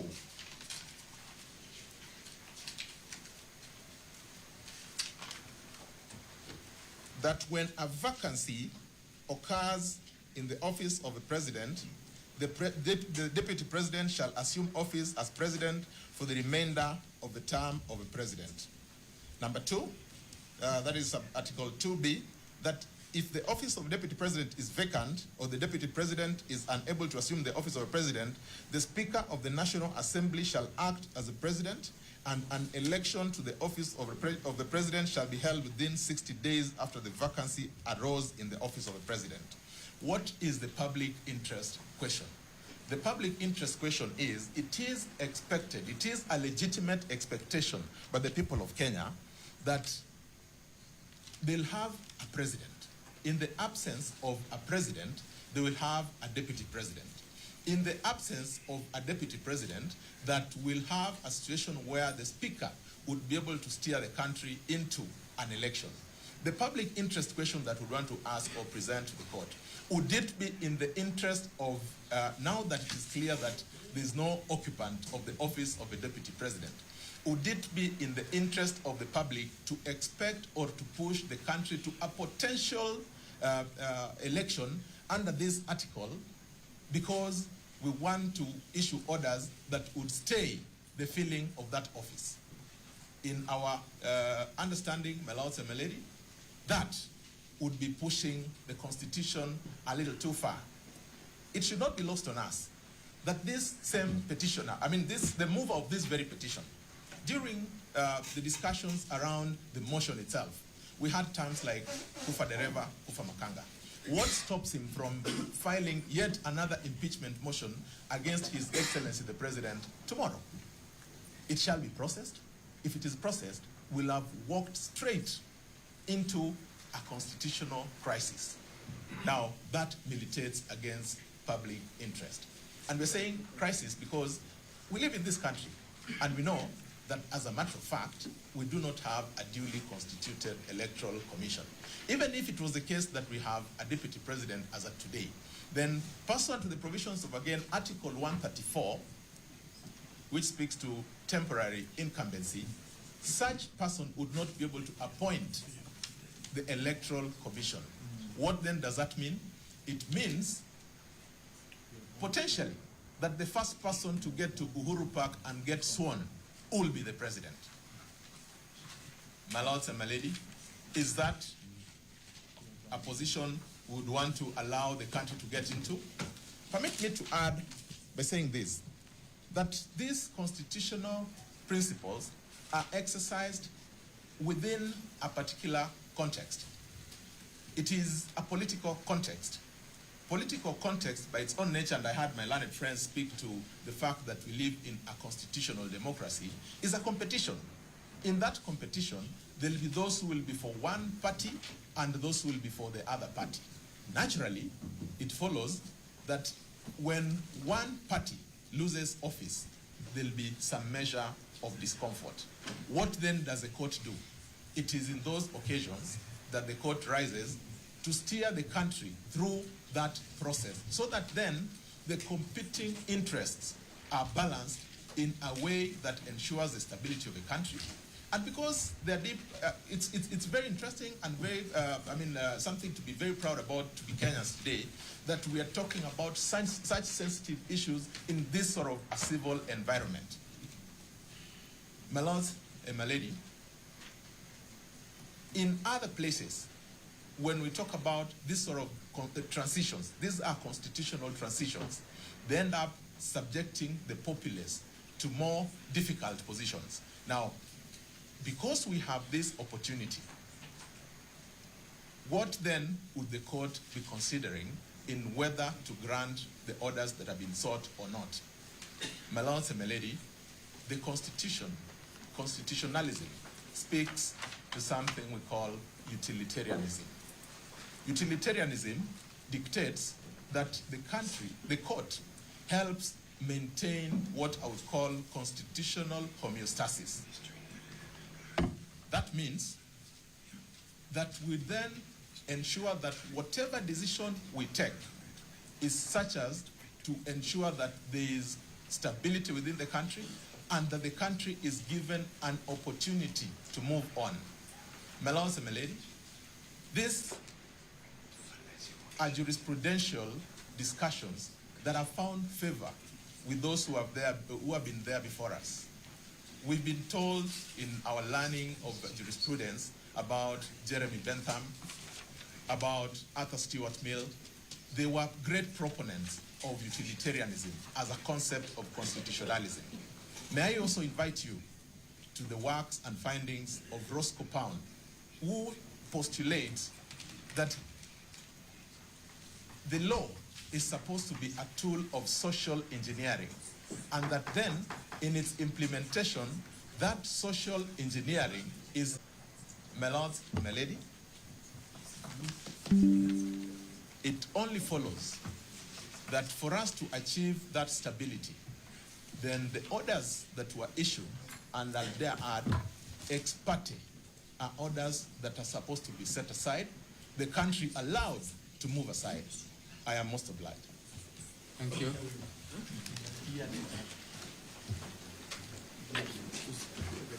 My Lord, the presiding judge, as I sit down and begin to make my submissions in opposition to the notices of motion before you, may I kindly request the court to ask that that light, which is a bit blinding, be either angled further up or turned off completely.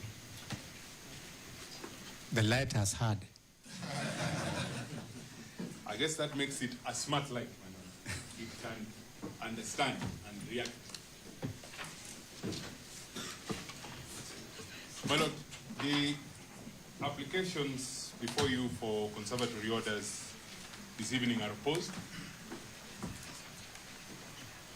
For the record, I am Paul Nyamodi. I am on record together with my learned friend, Mr. Gumbo, for the second respondent.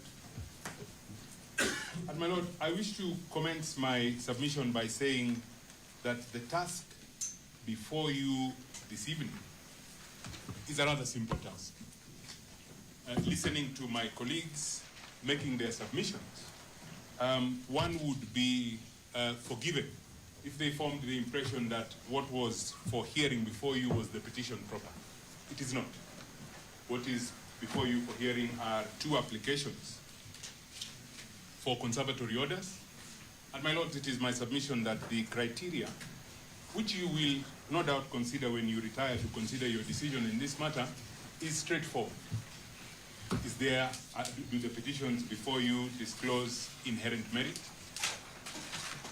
Would those petitions be rendered nugatory if the conservatory orders that are sought are not granted? And lastly, and most importantly, is it in the public interest to grant the conservatory orders that are sought? I wish to state that the purpose of a conservatory order, or the ultimate beneficiary of a conservatory order, is the court, and not the party that seeks the conservatory order. I say so because the purpose of a conservatory order, my lords, is to preserve a situation so that the orders of the court upon conclusion of the hearing of the petition are efficacious.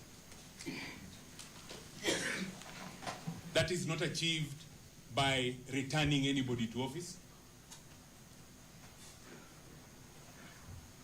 That is merely achieved by maintaining a certain status quo for the benefit of the court. So anybody who seeks to persuade you that they can be returned to office by a conservatory order, then perhaps has misunderstood what indeed a conservatory order is. My lords, just to pull the strands together from the submissions that have been made by my learned colleagues for the respondent, and the context in which I urge my lords, my lady, to view those submissions, is that they have spoken to the first ground. They have spoken to the first ground in Peter Munya. They have spoken, or they are responding to the question, is there inherent merit in the petitions that are before you?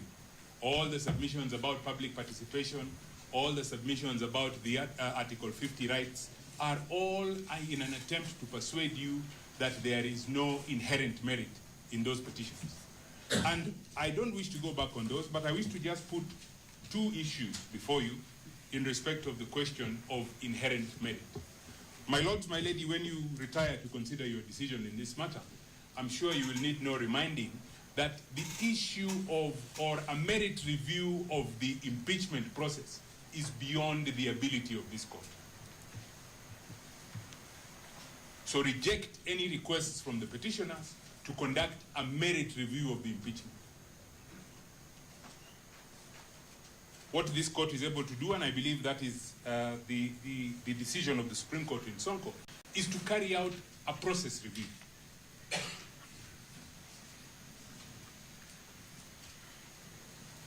And so that you are, so I then submit that in determining whether there is inherent merit, this court must then constrain itself to carrying out a process review. My lords, my lady, the second point I wish to make in respect of inherent merit is this. These petitions arise from a concluded impeachment process. In that impeachment process, as you have heard, there were 11 grounds for impeachment. From those 11 grounds, the Senate rejected 6 and confirmed 5. Out of those 5, 3 grounds, and those are grounds 1, ground 5, and ground 6, turned on the conversation or the issue that has come to be known as the shareholder narrative. Now, the first petitioner does not deny that he said those things that he is alleged to have said. It is my submission that there being no denial as to those utterances from the first petitioner, he acknowledges that he said them. There is an admission from the petitioner that he said those things that he said.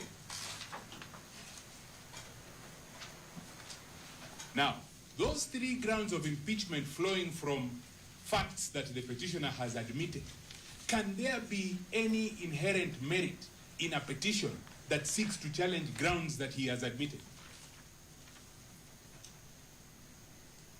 Ground 1, ground 5, and ground 6 all flow from the shareholder narrative. It is my submission that there can be no inherent merit in those petitions. The finding by the Senate flows from an admission, and that then takes away the ability of the first petitioner to challenge the Senate's finding.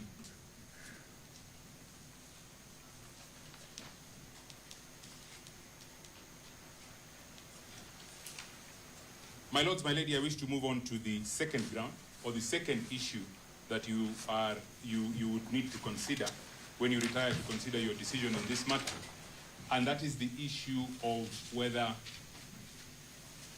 the petitions would be rendered nugatory if the conservatory orders that are sought are not granted. And I wish to submit on it with the conjoined issue of what is the appropriate remedy in the circumstances of these petitions.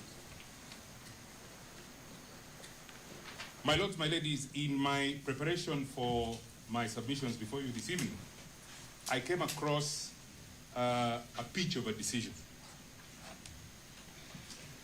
And I wish to persuade you that the applications before you are for dismissal, and I wish to persuade you by reference to the notices of motion that are before you and to decisions of this court that have been rendered in respect of similar matters. My lords, there is a decision that is in pari materia with this one completely, and I say so for these reasons. The decision, and we have filed it as in a supplementary list of authority, is the decision of the High Court of Kenya in Constitutional Petition number 4 of 2024, Purity Mora Kerira versus the Senate and 8 others. It is a decision of the High Court of Kenya in Nyamira. And it is a decision of your sister, Justice Wilfrida Okwany. We have filed it as a supplementary authority, but I have taken the liberty, because it is important to our submission, to make copies available to the bench, which I wish to just walk you through quickly during my submission.